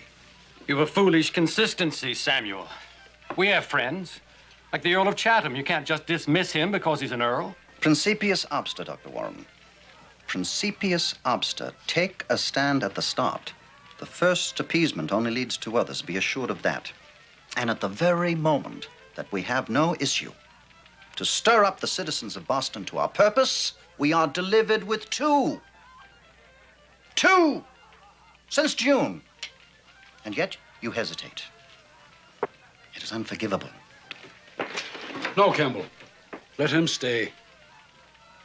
If we hear any of our remarks abroad tomorrow, we'll know who to blame. We can trust him. He was with Mr. Eads and myself when the mob ran poor Johnny Malcolm into the tar pit. He stood with us against a lot of them. Yes, well, there you have the crux of the problem.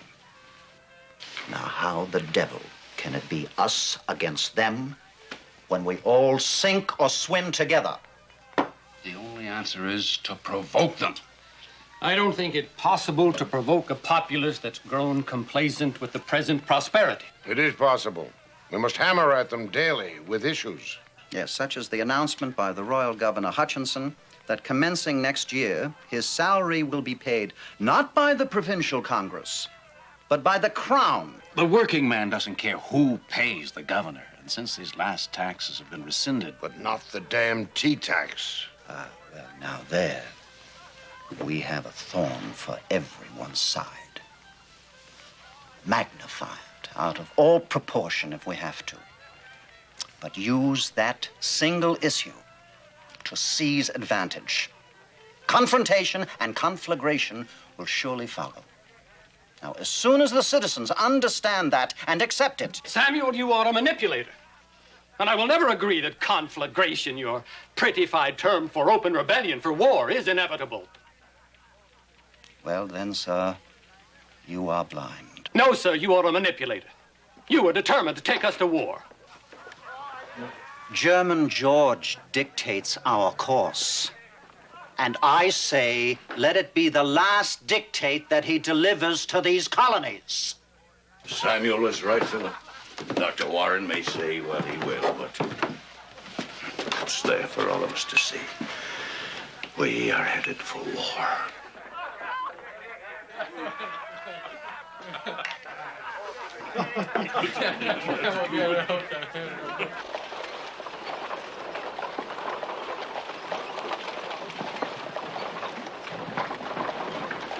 I'm sure it's an inconvenience, Mr. Ware. It is to all of us, particularly to Sergeant Lumden. But I'm sure we'll all get used to the arrangement. Other homes have, and more will. And you do have room to accommodate at least one of us, if anyone does. I'm sure you must know I conduct a goodly portion of my business from my home, though, Captain. I can't be having strangers about while clients are discussing confidences. We are well acquainted with your business, Lawyer Ware, and your political persuasion. But there will be no breach of faith as a result of the sergeant living with you as long as you keep faith with the Crown. And as for strangers, well, perhaps I might put your mind at rest on that score by permitting me to call upon your daughter. It isn't my permission that's needed in that matter, Captain Stark. It's the young lady's. And the granting of that is an impossibility. You have no control over your daughter's behavior, sir. Excuse me. We've a visitor, sir. Oh, it's Mr. Kent from the printing house. Do come in, Mr. Kent. I believe you know my father. Yes, indeed. How do you do, sir? And this is our new house guest, Sergeant Ludmer, was it? London, Mum. House guest? Oh, well, just for a while, Mum. You see... London! Sir! Mr. Ware expects no apology. I'm sure none is owed his servant. Sorry, sir. I only thought to... See to your quarters and your tongue. Yes, sir. The spare room, Daisy? Yes, ma'am. Follow me. Very nice to meet you, sir. Oh, and you, Sergeant. And this is Captain Sparks. Stark. Yes, I believe we've met before. Congratulations on your promotion, Captain. Your daughter keeps company with mechanics? By preference. Boston is not so large that we will not meet again. Mechanic. My pleasure. Your servant.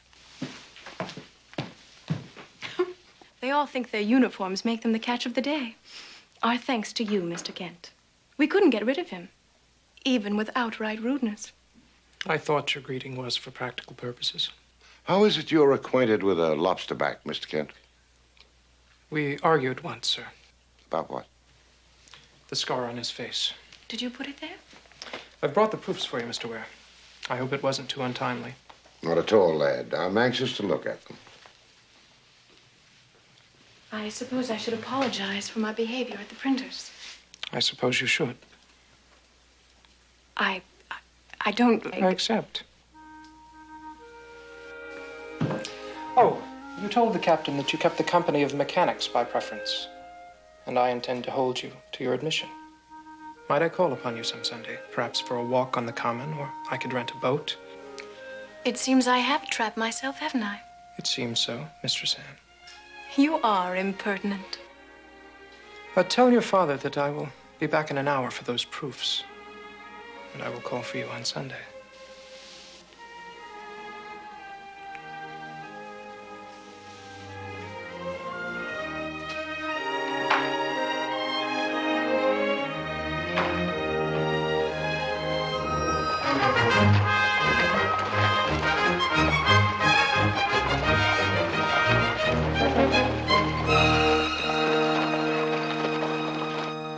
Mr. Eads, have you by chance made the acquaintance of Lawyer Ware's daughter? And Ware? What about her? Oh, I was just wondering. Nice-looking young woman. Inclined to have a sharp tongue. Yes, so I discovered. It's my opinion that Abraham has allowed her too free an access into his library. It's going to take a man with backbone and a large fist to wed and bed that one. She's already past marriageable age, no regular beaus, much to her father's chagrin. I think he fears she may become a spinster. Well, sir, I find it hard to believe that someone isn't courting her. Would you like a wife smarter than you? Well, I never considered it, sir. Oh, by the way, Mr. Eads, would it be possible for you to grant me, say, a small advance on my wages? I find no inhibiting consideration. You want to buy something? Yes, sir. Benjamin, this must be printed up immediately. Outrageous affront to Englishmen's liberties. What's this? Well, it's happened. Rumors are true. Lord North is inviting disaster, and he's giving us precisely what we hoped for. In what manner? With tea. Cutter brought the news this morning. A bill passed in London not a month ago, granting the East India Company a virtual monopoly in the colonial tea trade. Even paying taxes on this sign, the company can undercut the prices of law-abiding Tory merchants. Well, why would the Crown strike at the merchants? The very heart of the element that supports it. Because they're fools. But they did do it and gave us a weapon to turn even the most loyal followers of the king against him. Now we have an issue with real teeth. And they're going to feel the bite of it. Every man jack of them. I promise you, in a year, perhaps less, we'll have what we wanted. War. Precisely. I think Mr. Adams is right. The people of all the colonies are going to have to make a choice. Whatever happens in Boston is eventually going to happen everywhere. At least some progress is being made. My father says there's a man named Jefferson from Virginia who's as committed as any man to the cause.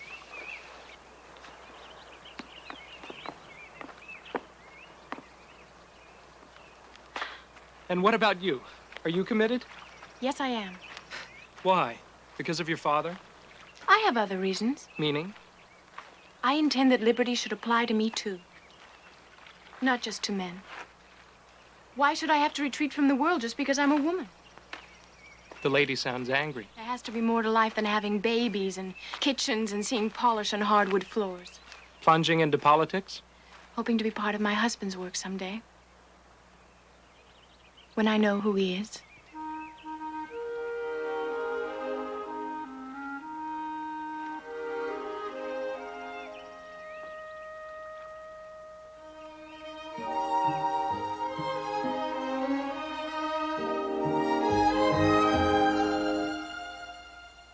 What's the matter?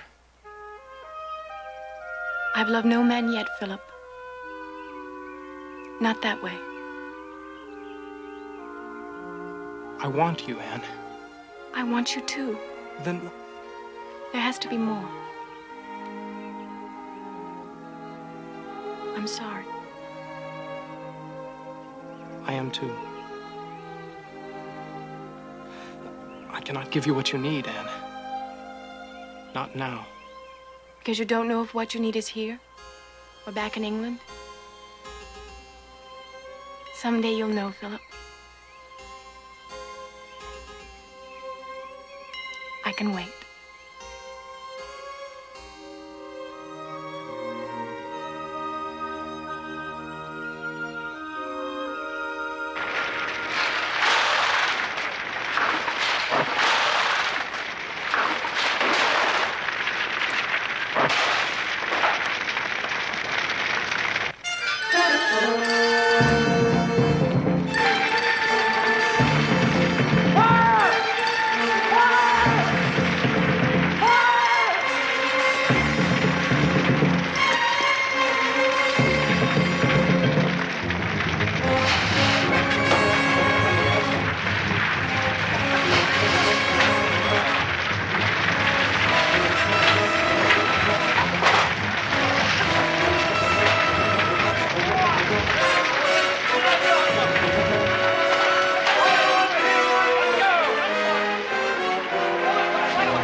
I've been threatened with this more time than I can count. It was the Tories, then? No, they're too afraid of the Sons of Liberty to risk after dark villainy. They know they'd likely never get home again. It would be the soldiers coming across from the garrison at Castle William. The right honorable king's men. Thinking that they might silence our protests over the tea with a little hooliganism. Well, we'll have to print again tomorrow.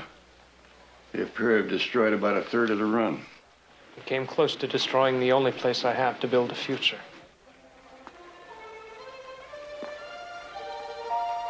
Here. You earned this tonight. Wear it proudly. Noble birth or not, you're one of us now. And it's time we all took action.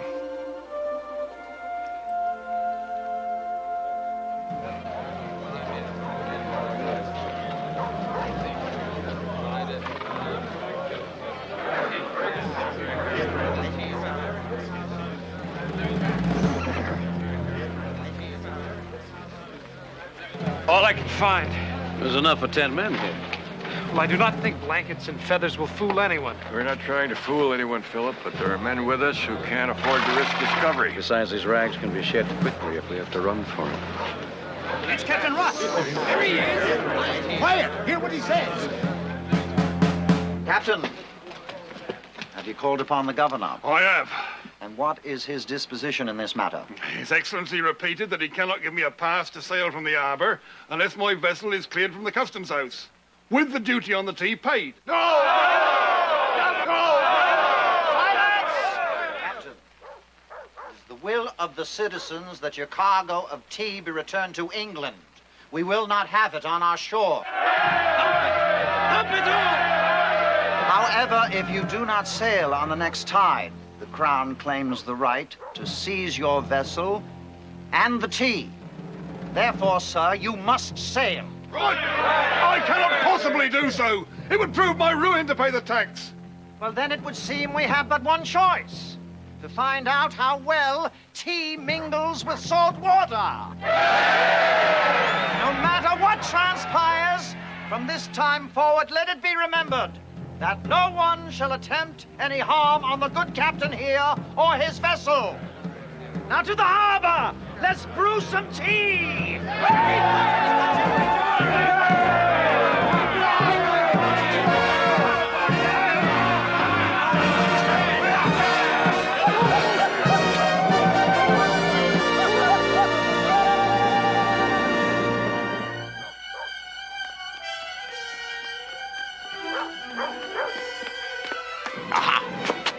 So, did you have a fine evening for your Indian raid?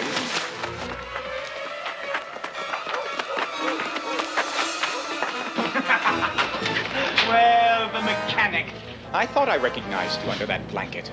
Not only do you insult His Majesty's officers, but you flout his law. I guess I could bring you in front of a magistrate, but I think I would prefer a more personal justice. And while you're rotting here with the dogs picking over your bones, I will be calling upon the young lady again. Think of that while you're bleeding to death, eh? Oh.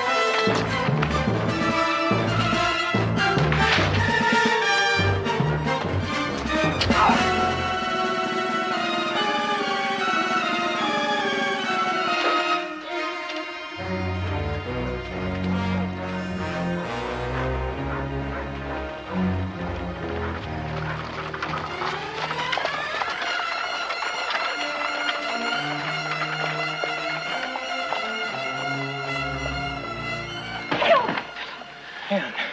I waited till Father was asleep. What about the sergeant? He was called to the harbor. Anne, you cannot be found on the streets tonight of all nights. I will see you home. No.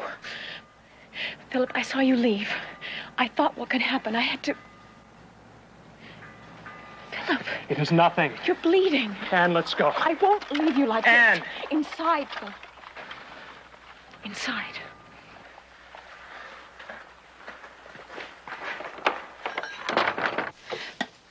We heard there'd be no trouble at Griffin's Wharf. There wasn't. This is from a knife or a sword. It has no relation to Mr. Adams' tea party.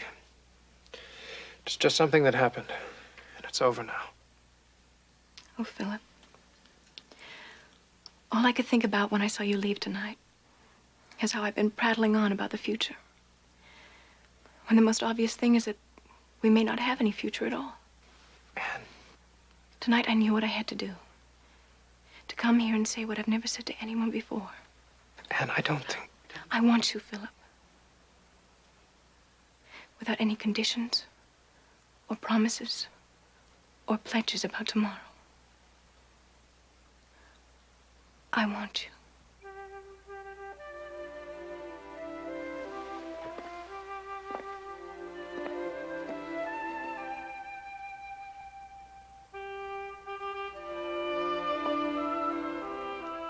Even if it's only for this one night.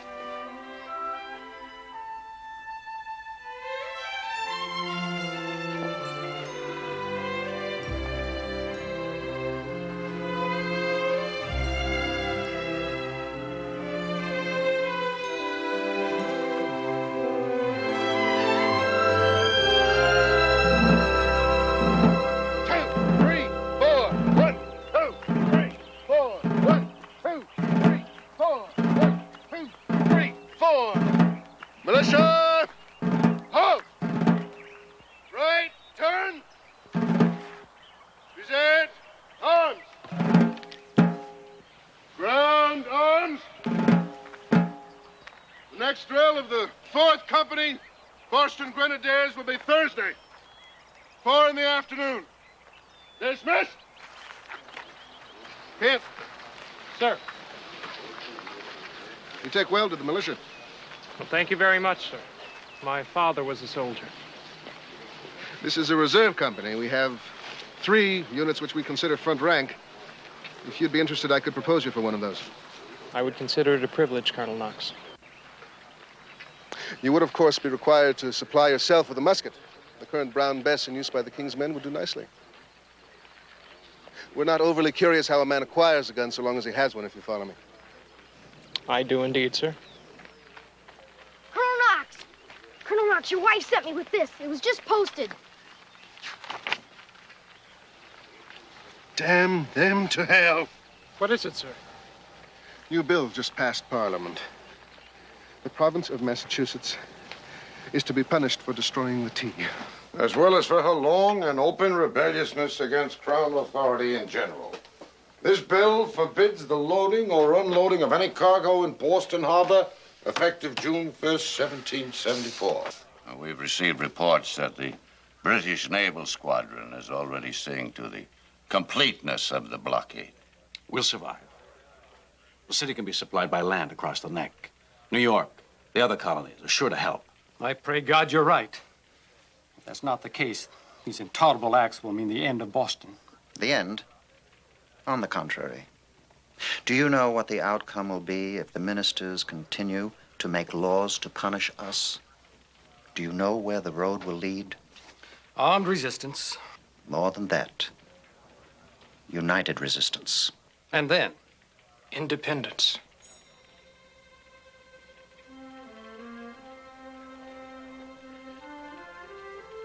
I speculated who among us would be the first to speak that word. What made you say that, son? I do not know, sir. A talk I had with a friend, I suppose. I guess it's been on all of our minds. I suppose it's been on Samuel's mind the longest, eh, sir? It has.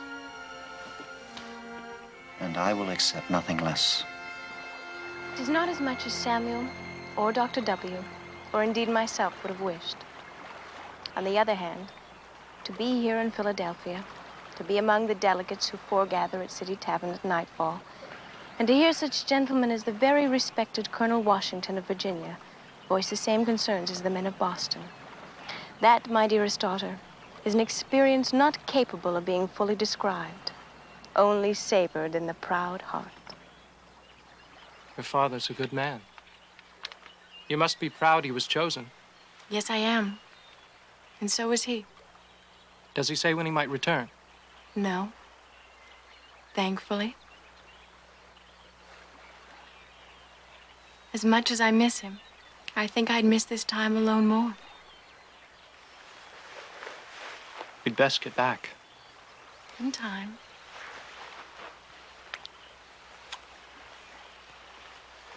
Anne, we can't. Yes, we can.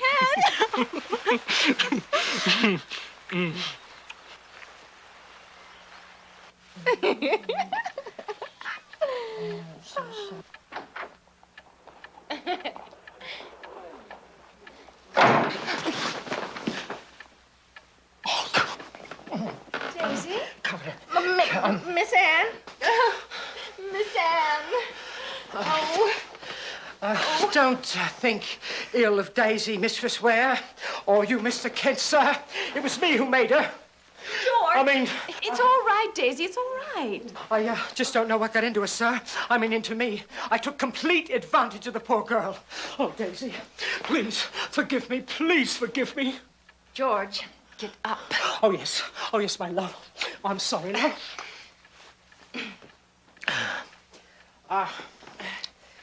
Truth is, Mistress Ware, I've been meaning to speak to you for quite some time now. If I could speak in confidence. Well, of course you can, Sergeant. That's it. The sergeant part. That's what's wrong. What's between us. This blasted army. I'm going to leave it. You know, it's treason to talk that way. I'm not talking about resigning. Desertion?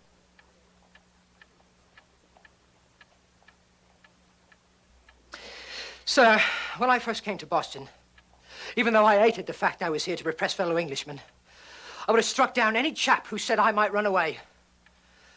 But I don't mind admitting that my feelings for Daisy have changed my attitude about everything. We're going to be married, sir. My father has a farm, other side of Concord. George could hide there. And what about your uniform? Huh? Burn the uniform, I guess. And the musket? Musket? Musket and bayonet. My price for seeing you safely to Concord. It's yours, Mr. Kent. Philip. Philip. Yes, sir. You'll need a plan to get out of Boston. Well, you said we were going to a farm, so we'll go as farmers. Of course, we'll need different clothes, perhaps a horse and a cart. We could speak to Will Campbell at the Salutation, see if he could help us out. How much you figure it costs? I'd say about 5 shillings should do it. 4, 5, 6, 7, 8, 9, 10. Now then, who is the man?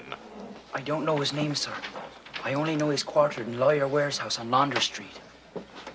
That would be Sergeant Lumden, sir. A sergeant, aye. Mr. Campbell's getting the cart for him in Kent. I must go, sir. Kent? Sir? The traitor, he calls himself Kent? Aye, sir. Describe him. Sir? His height, his likeness, his age. Describe him. Jeremy, you all right, lad? Aye, sir. Just slapped a bit over on the gentleman's sleeve while I was cleaning off the table. Be careful. Kent, tell me. 20, maybe. Not too big nor too small. Fair of color. I don't know, sir. How long has he been in Boston? In Boston, sir? Talk, lad. And straight, or I'll have your tongue. First time I saw him was over a year ago. Told Mr. Campbell he'd come in from Bristol on a freighter. Bristol? You're certain he said Bristol? Aye, sir. Bristol it was. I've got to go, sir.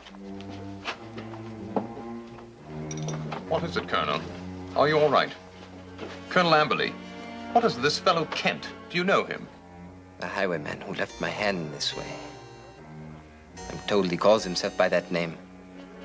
And I know he fled from Bristol. Oh, by God, we shall bring him in, then. No need, Major. I can take him alone. What if the deserter is with him? I said I'll deal with it alone, Major. As you wish, sir. It's time. It's time that both our troops and the citizens of Boston learn the price of betrayal. I intend this incident to become a lesson. And I shall teach it personally.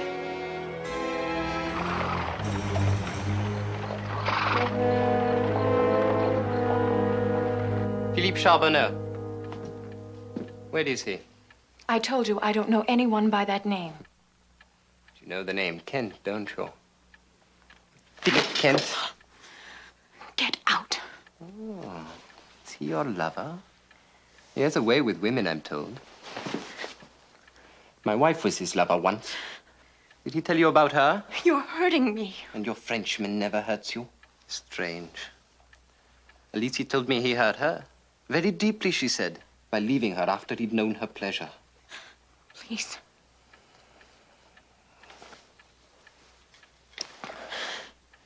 Now,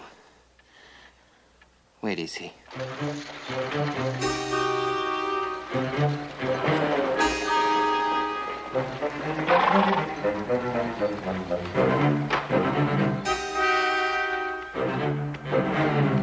down, sir. Get down. What is it? Sir, an officer. Inside with Mr. Swear. Daisy saw him coming up. I run out the back to hide. They know. They know. Mr. Campbell would never tell anyone. Jeremy, the boy who works for him in the Salutation. He was sweeping up. He must have heard us. Sold us out. George, wait. Wait. Stay here.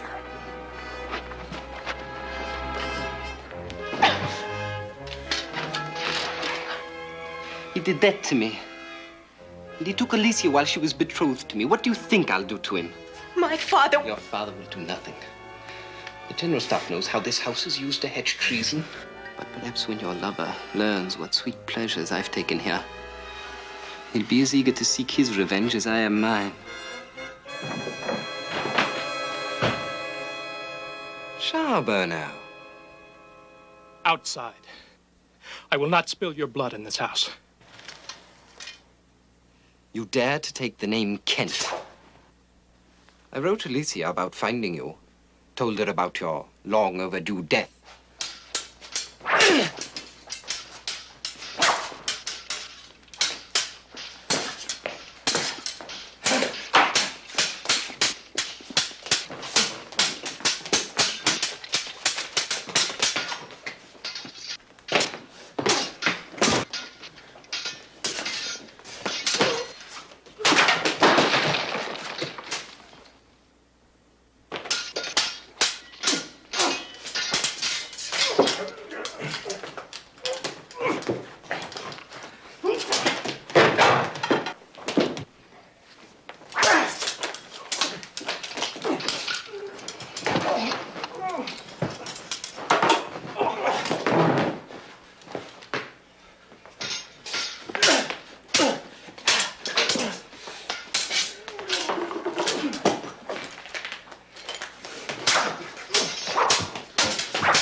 Your brother? He was many things to me, but never a brother. Anne, are you all right? Yes. But he knew about you. And about Sergeant London. If anyone comes here looking for him, your story must be that he never arrived. You never saw him, you never heard his name before they mentioned that. Do you understand? Yes, but what if I can't convince them? What if they... Anne, we must move quickly and surely. Now, please, go find Daisy, get her to help you make things neat again. And London and I will get rid of his body. You can't still go to Concord. Not as we planned, anyway. If they know about us, then they know about the clothes and the cart. Now, hurry, please, get Daisy in London.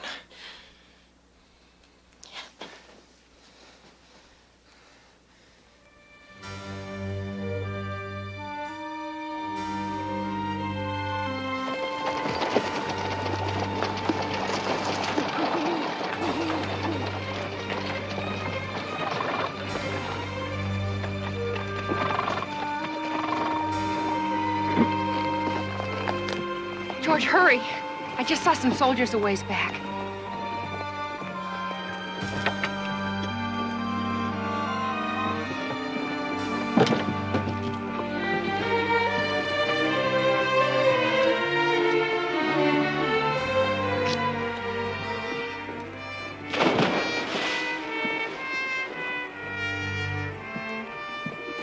You know where to leave the cart? Yes. Mr. Kent, it mustn't tarry.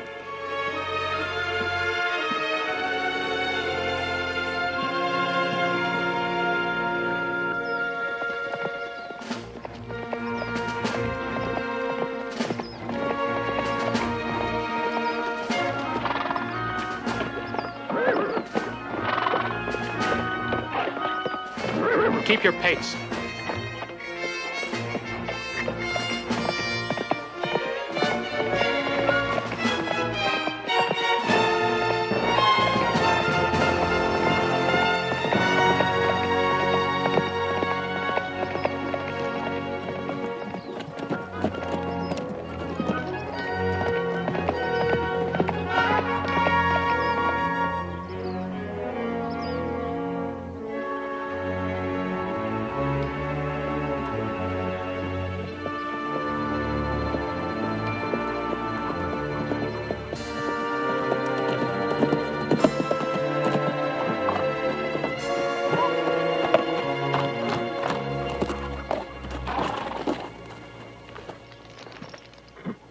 Well, everything tallies. This must be it. I wish Daisy'd give me some kind of token, something that your father would recognize as hers. Word that she is safe is all you'll need to hear.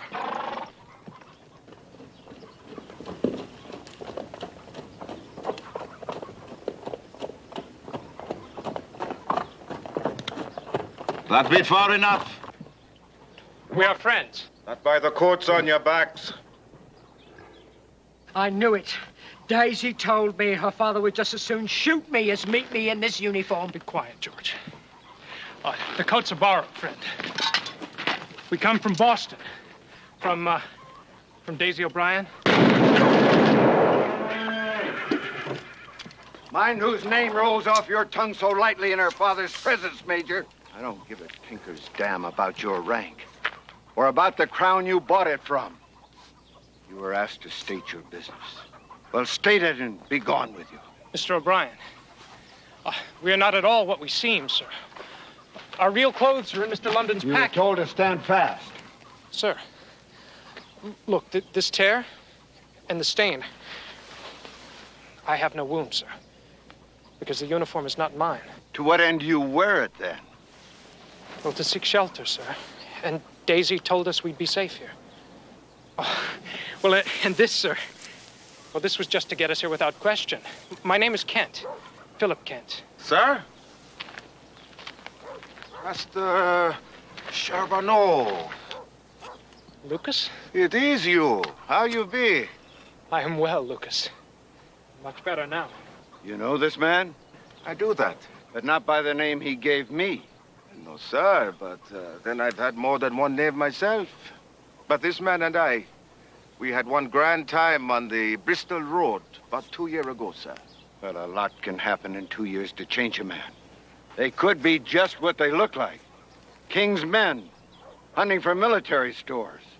Well, sir, I do not think you'll find one of the king's men wearing this. Because you have a medal from the Mother Church doesn't mean that you...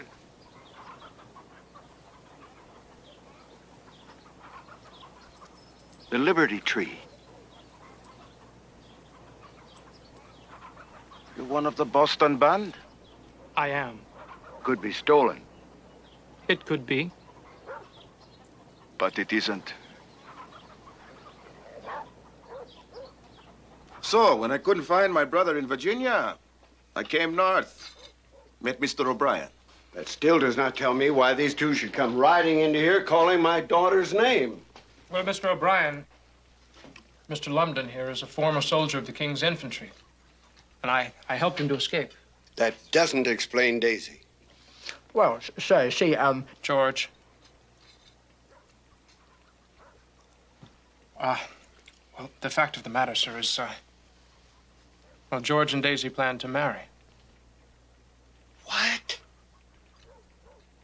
You come riding in here bold as brass, wearing those red coats, and bringing me the news that this is going to be my son-in-law? I know times are mad, but they are not that mad. Surely, sir. The story is much too impossible not to be true. Well, I suppose so. If it's sanctuary you're seeking, the price is work. Well, we will gladly pay that, sir. George plans no return to Boston, and, well, I would like to stay myself. That is, if I may. Trouble with the crown? There may be warrants for my arrest. It, wouldn't have anything to do with that coat you borrowed and those stains on it, would it? Yes, sir. Well, then why didn't you say so, lad? That's the best recommendation you could have. You're in excellent company. Do you know they tell me that even men like Johnny Hancock and Sam Adams, their life is not worth a shilling if they linger too many more days in Boston? You know that? Well, the fact is, we've been hearing that they might be headed this way. In your footsteps, as it were, sir. A true son of liberty has mustered into the militia. Hasn't he?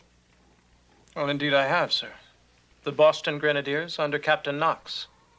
Well, then, since you're going to be staying, we must see that you get into Jim Baird's company right away. Concord needs every man in its militia that it can get. Besides, we can use these coats for target practice, huh? Eat. Go on. Eat, boys. All militia companies are hereby put on notice. The Provincial Congress has resolved that any troop movement from Boston by the British to the number of 500 men shall be considered grounds for mobilization to a war-ready state.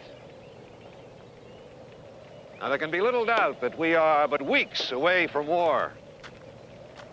Our alarm system using mounted couriers and church bells has been established. I consider you men ready to march at a moment's notice. Now, any of you not ready in heart and mind to accept open confrontation with His Majesty's Grenadiers, had best tell me now.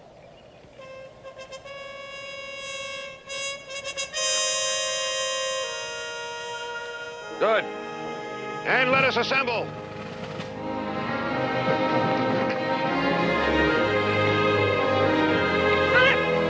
Philip! Great news! Daisy's arrived from Boston. Big lummox, what a van. She's here too. At Wright's Tavern in Concord. They've taken rooms, her and her father. Everyone's fled Boston. Everyone.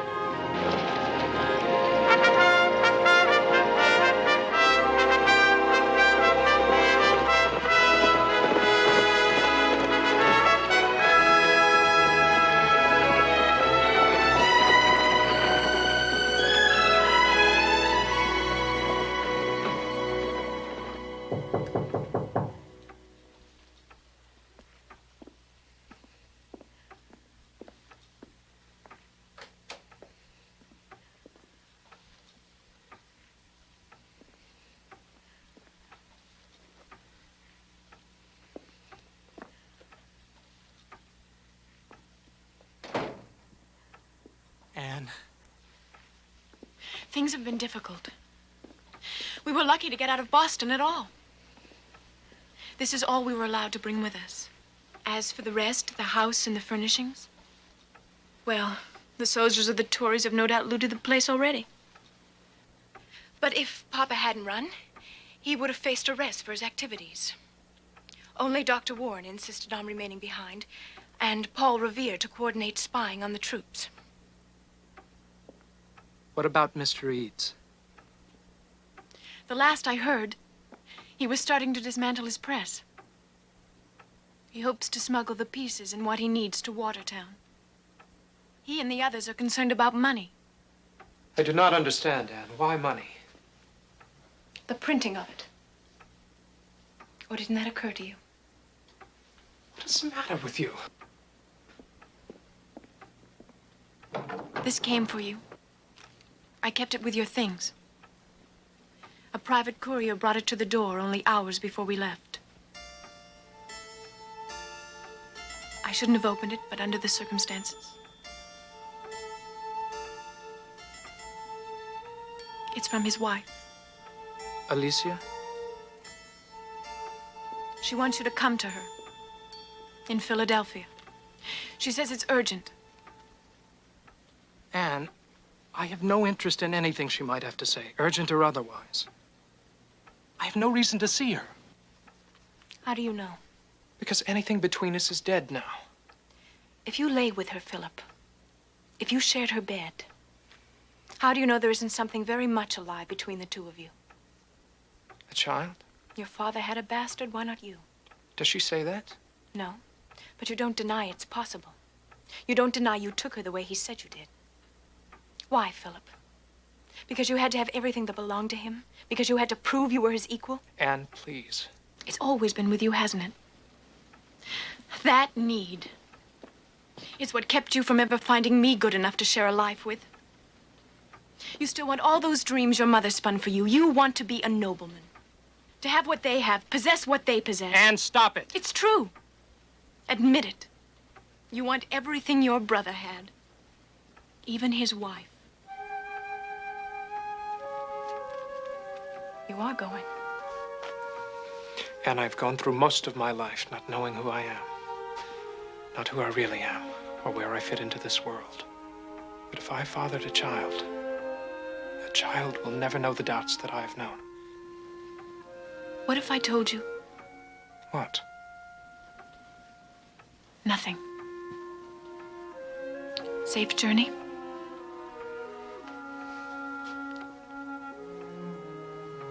Do you understand? Yes. I'll be back. I suppose that's really one more thing you can't know about yourself now, Philip. But if you find out it's what you want, I'll be here. No.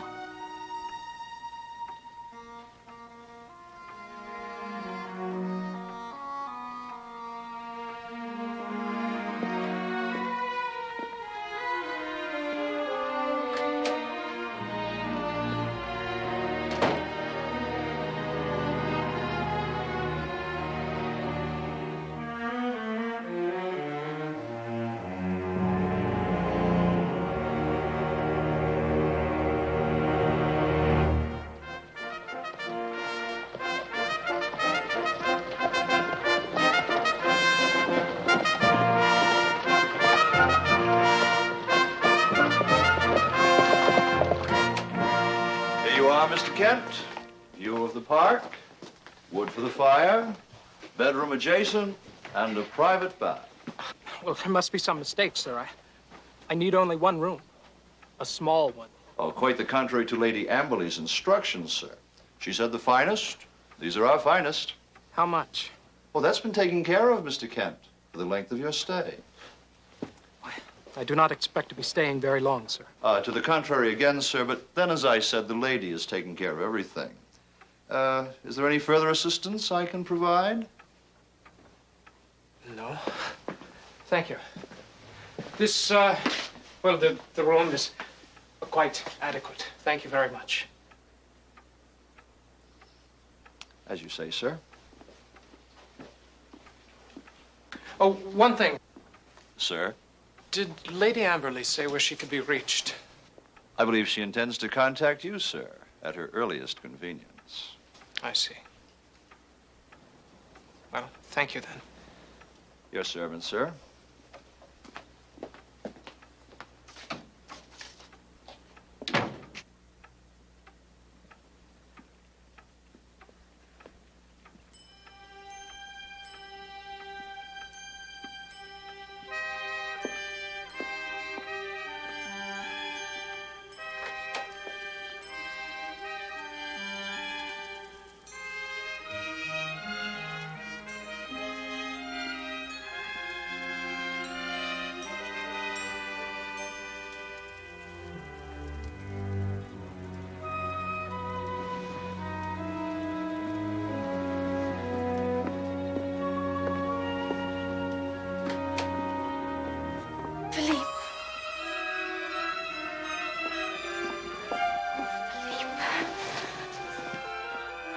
Hold me. Hold me. You're still the way I remembered. Your letter said it was urgent. Yes. I had to know you were all right. I had to see you. But you're really here. And there's nothing to ever keep us apart again. Now that Roger is dead, you mean? You know? Well, apparently, there is something you do not know. I killed him. You? Of course. I might have guessed. So why did you send for me? I've lived through hell, Philippe. It was unbearable with him. And I looked elsewhere, as I told you I'd have to. But every man I turned to, every man I tried to love, failed me. They were never you, Philippe. Don't ever let me go again. It was you who let me go. Where are those French ways? You haven't even told me you've missed me a little. There is something I must ask you. Have there been children? Children? No. Why? Is that it? You thought I'd borne you a child? No, Philippe. You've fathered no children yet. At least not that I know of. But then, of course, you must have had other relationships since we were last together. Is there anyone in particular? Yes, there is. Oh? In Boston?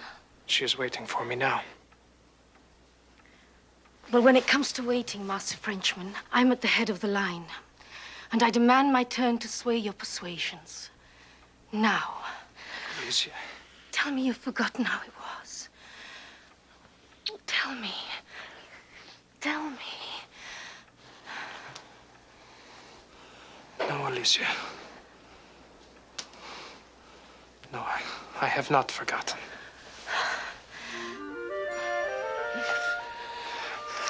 The nights you've dreamed why you were born, Philippe. You should have known you were born to share my bed. Alicia. All the dreams you've ever had, all the things you've ever wanted. They're not dreams anymore, Philippe. They're real. As real as I am. Take me, Philippe. Take me.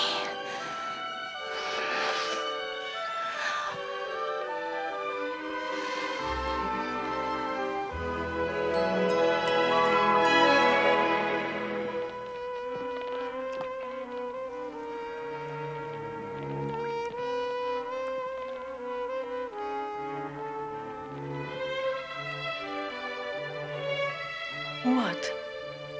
Just you. You're very beautiful. And you are in the hands of Bacchus. No, Alicia. I'm in your hands. Beautiful hands. Lovely, lovely hands. Loving hands.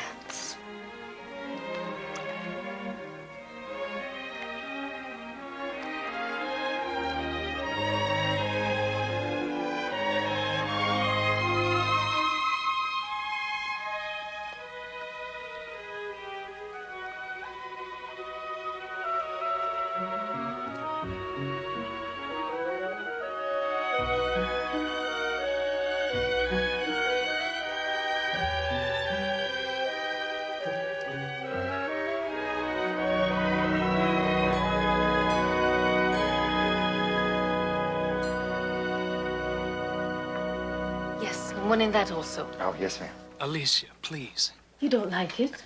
Well, it is not that I do not like it. It is just that I could never possibly wear them all. Twice. What? You may never wear them all twice. But then a man in your position doesn't have to, darling. And one in the deep green as well. Oh, most assuredly, Lady Amberley.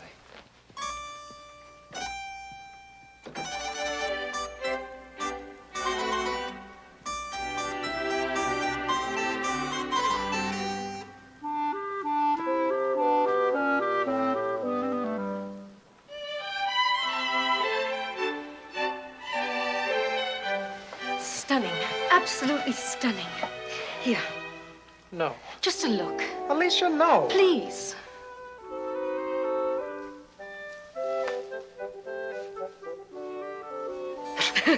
You're absolutely right, Philippe. You're much more appealing in your natural state. That will be all, Martin. Yes, ma'am.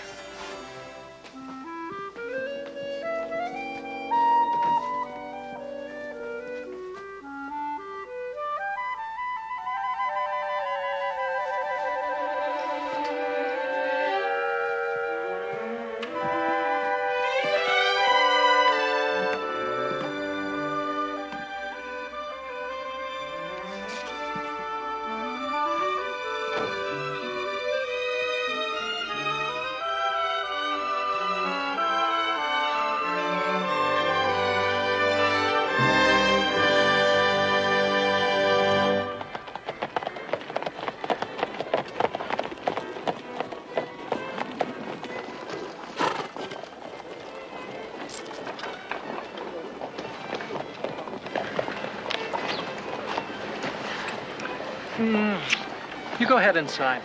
I'll be along shortly. Oh, you have something more important to attend to? I thought I might like to see how the rest of the world was doing. Boston? And England, and France, and even this fair town of Philadelphia, for all we've seen of it before today. Don't be long.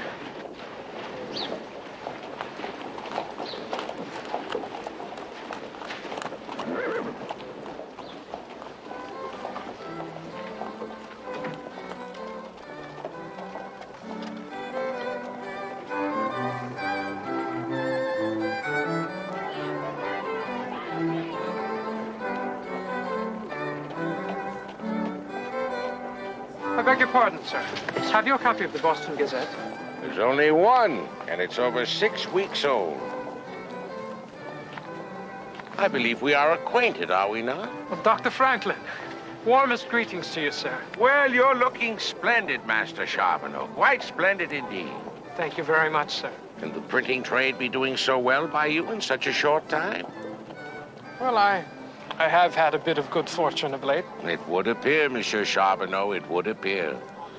If you tell me that my letter of introduction admitted you to so fine a position as your tailor would indicate, I may be of a mind to go home and write one for myself.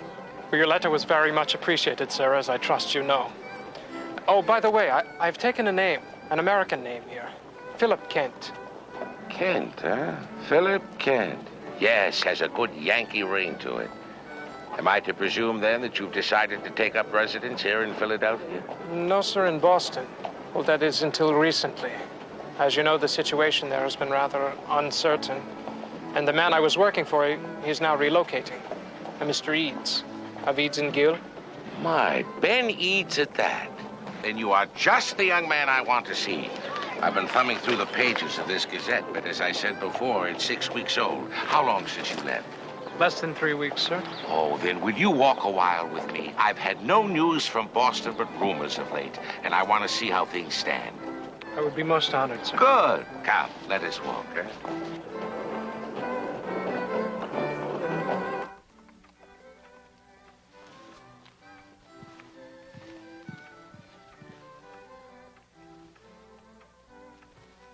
So the flames burn hotter.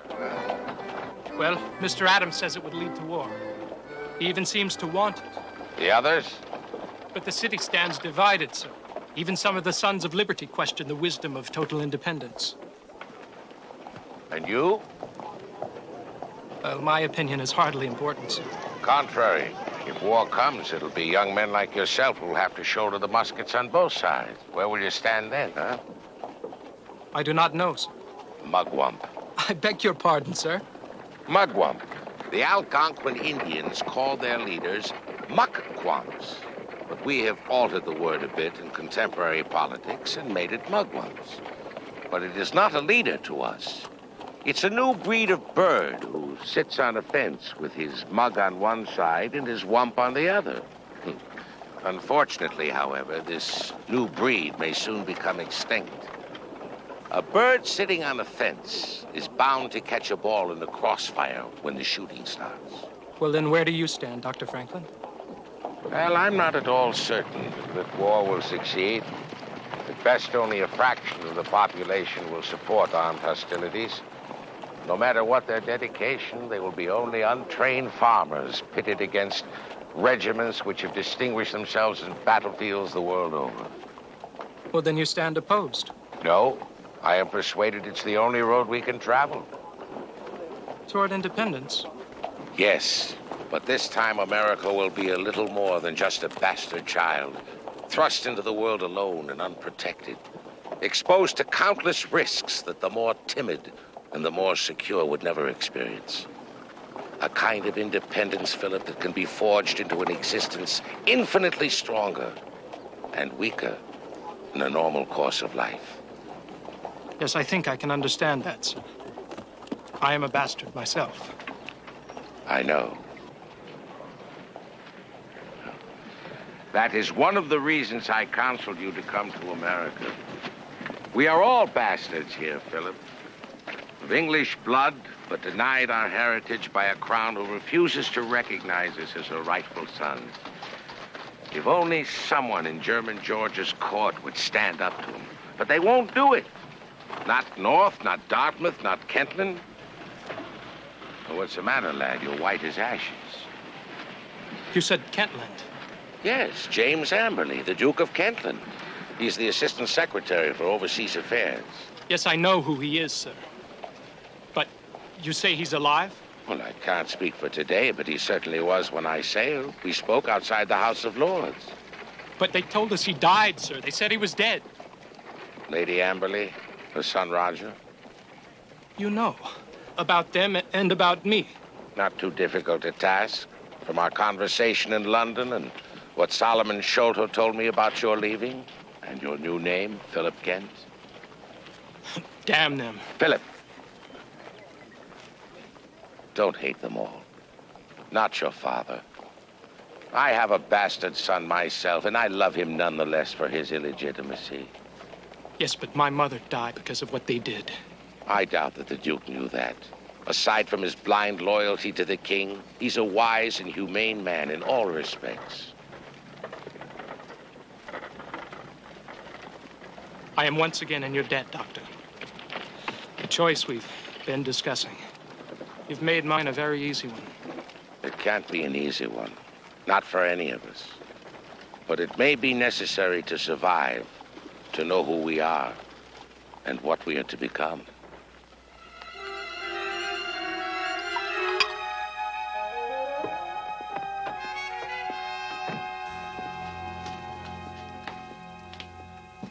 And how goes the world with which you were so concerned? A bit troubled. It needn't trouble us. You're very beautiful, Alicia. Flattery, my lord, leads to who knows what. You're truly an incredible woman. I warn you, sir. A tongue like that makes a woman all too vulnerable. Philippe. Philip. Yes, Philip. My Philip.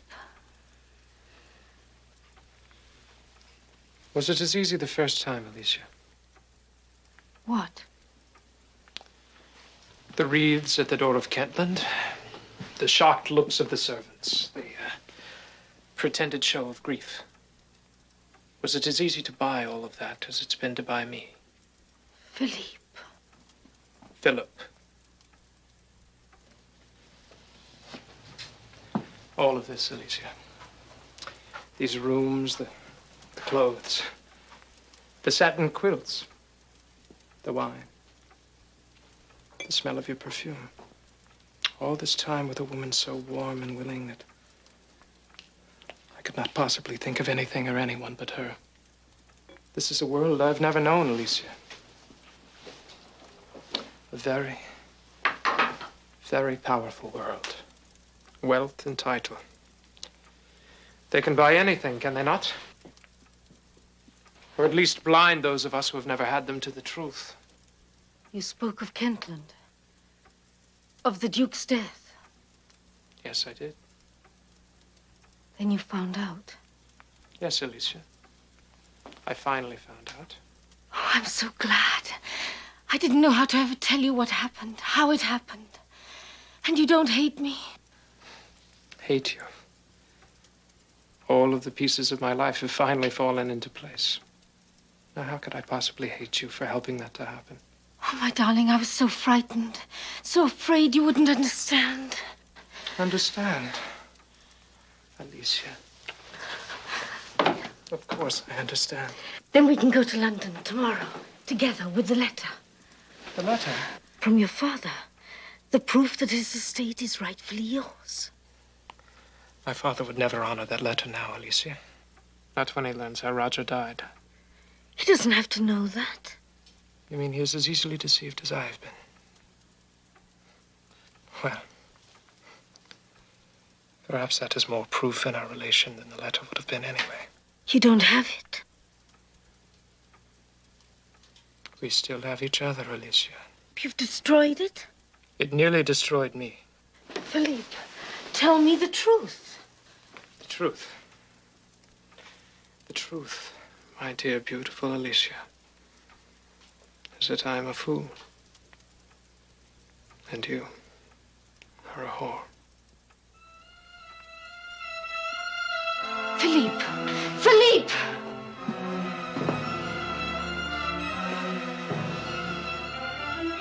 Philip.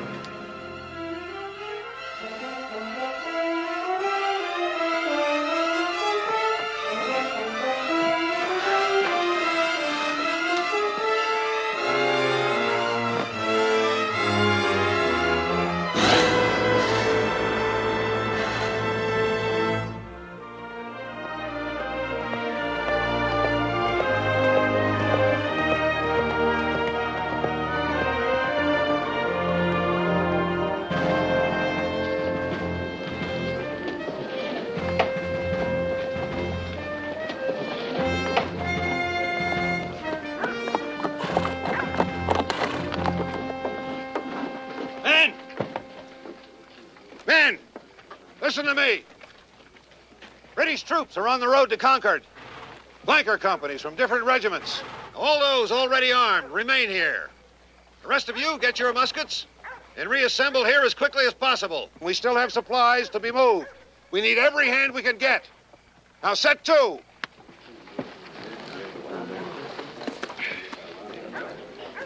Kent. Sir. You'll be going out to fetch your musket? Aye, sir. Good. I need someone to stop at every farm along the North Road. Make sure all have heard the bells. Speed them on the way. I can count on you? You can, sir. Colonel Barrett.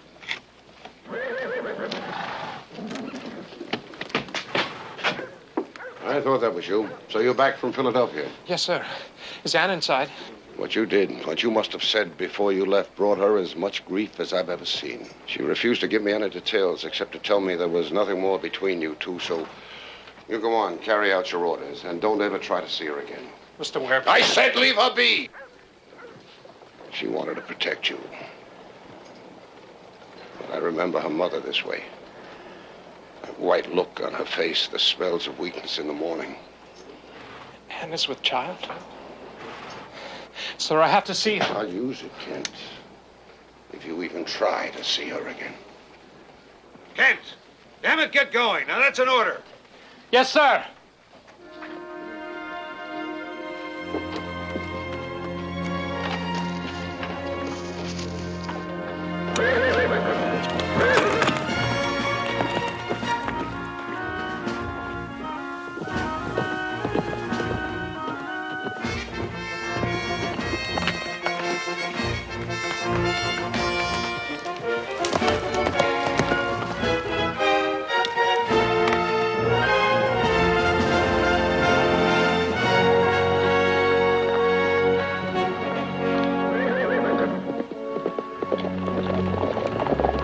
Whoa, grab those legs.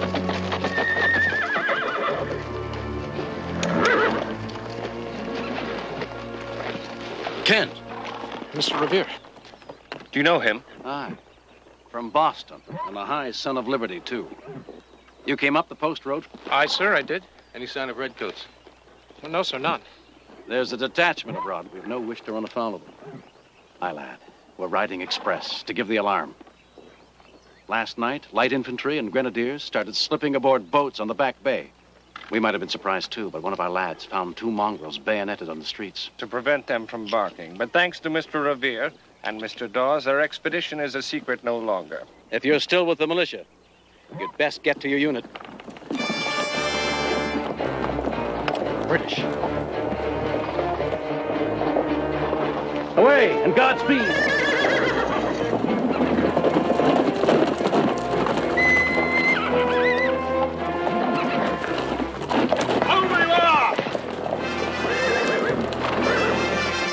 Stand back!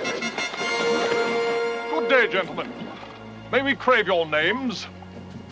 Paul Revere from Boston. Here. Gentlemen, we have made a fortunate catch. And who are your friends, sir? They may speak or not as they choose. They bloody well better speak or we'll blow their damned heads off. Dr. Prescott of Concord. Dawes of Boston. Kent, Boston. Kent. There's a warrant out on this one. Aiding a deserter and suspicion of murder. Follow us across the draw, sir. And, Mr. Revere, we have heard of your excellent horsemanship. So you'll take your hands off your reins and let your horse walk.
Here we are off to fight against the Crown, and we're leaving a Tommy to care for the farm.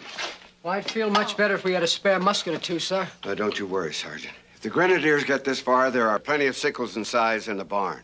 And a loft you can use to drop down on them by surprise. By God, you can count on it.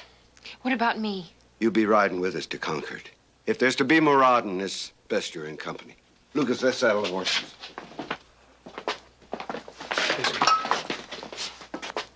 I tried to see Anne in the village, but her father would not permit it. Tell me truthfully, Daisy. Is she with child?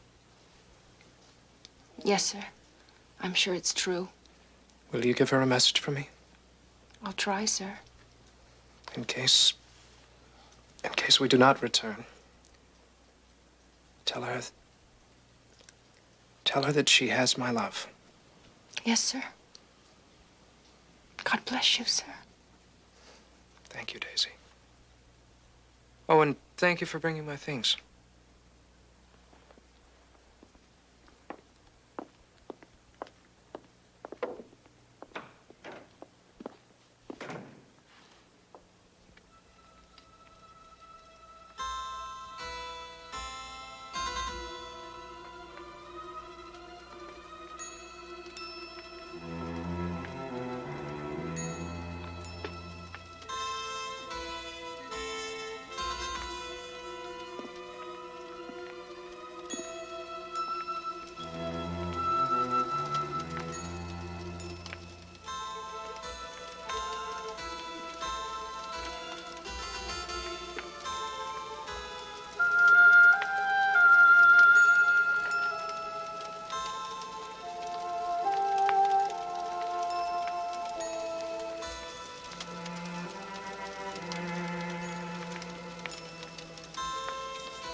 Sir?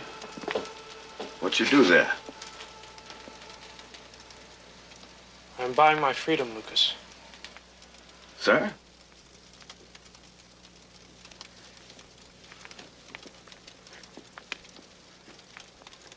You met my mother on the road to Bristol. Aye, she was sick. She was tormented all of her life by a fear of poverty. She once told me that the greatest crime a man could commit is living in poverty, dying in obscurity. She made me vow to her that I would never do that. That vow sold me into slavery. You are bound to no man. No, not to a man, but to a way of life. My mother was wrong, Lucas.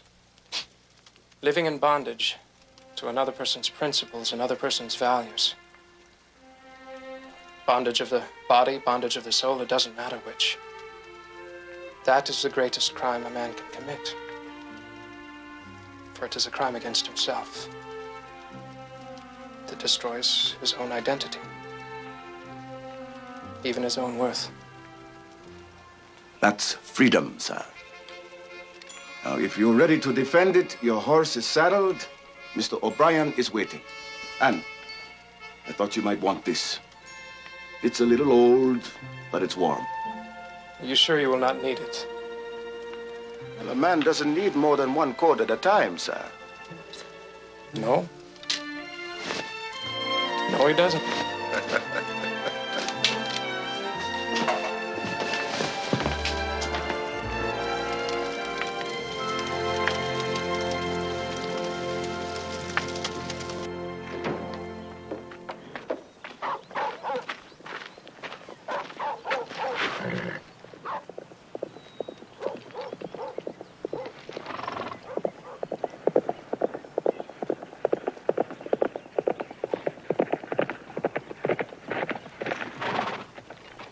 The Redcoats are at Concord. The commander's headquartered at Wright's Tavern. The soldiers are going from house to house. Has there been fighting? Not when I left. The troops are on one side of the bridge, and our militia is forming a line to hold them there. We'd better get to Colonel Barrett. Daisy, you stay here with Mr. Swear.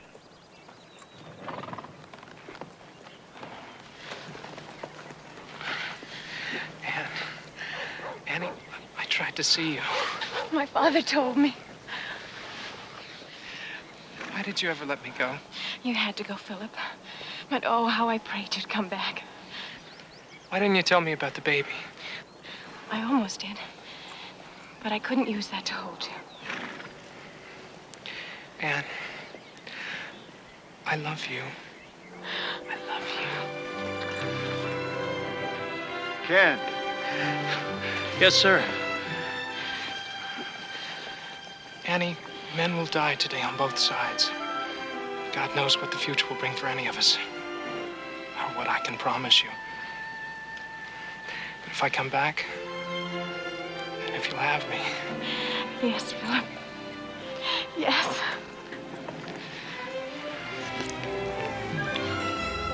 Sir.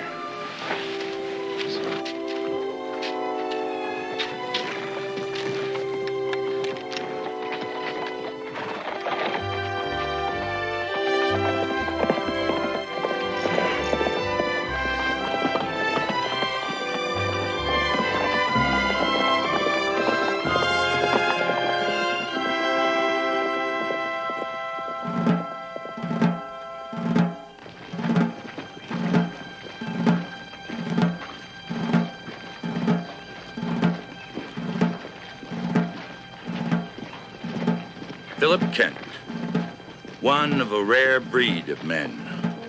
Men who were free-spirited individuals who called themselves Americans and marched together to create a nation that would guarantee life, liberty, and the pursuit of happiness.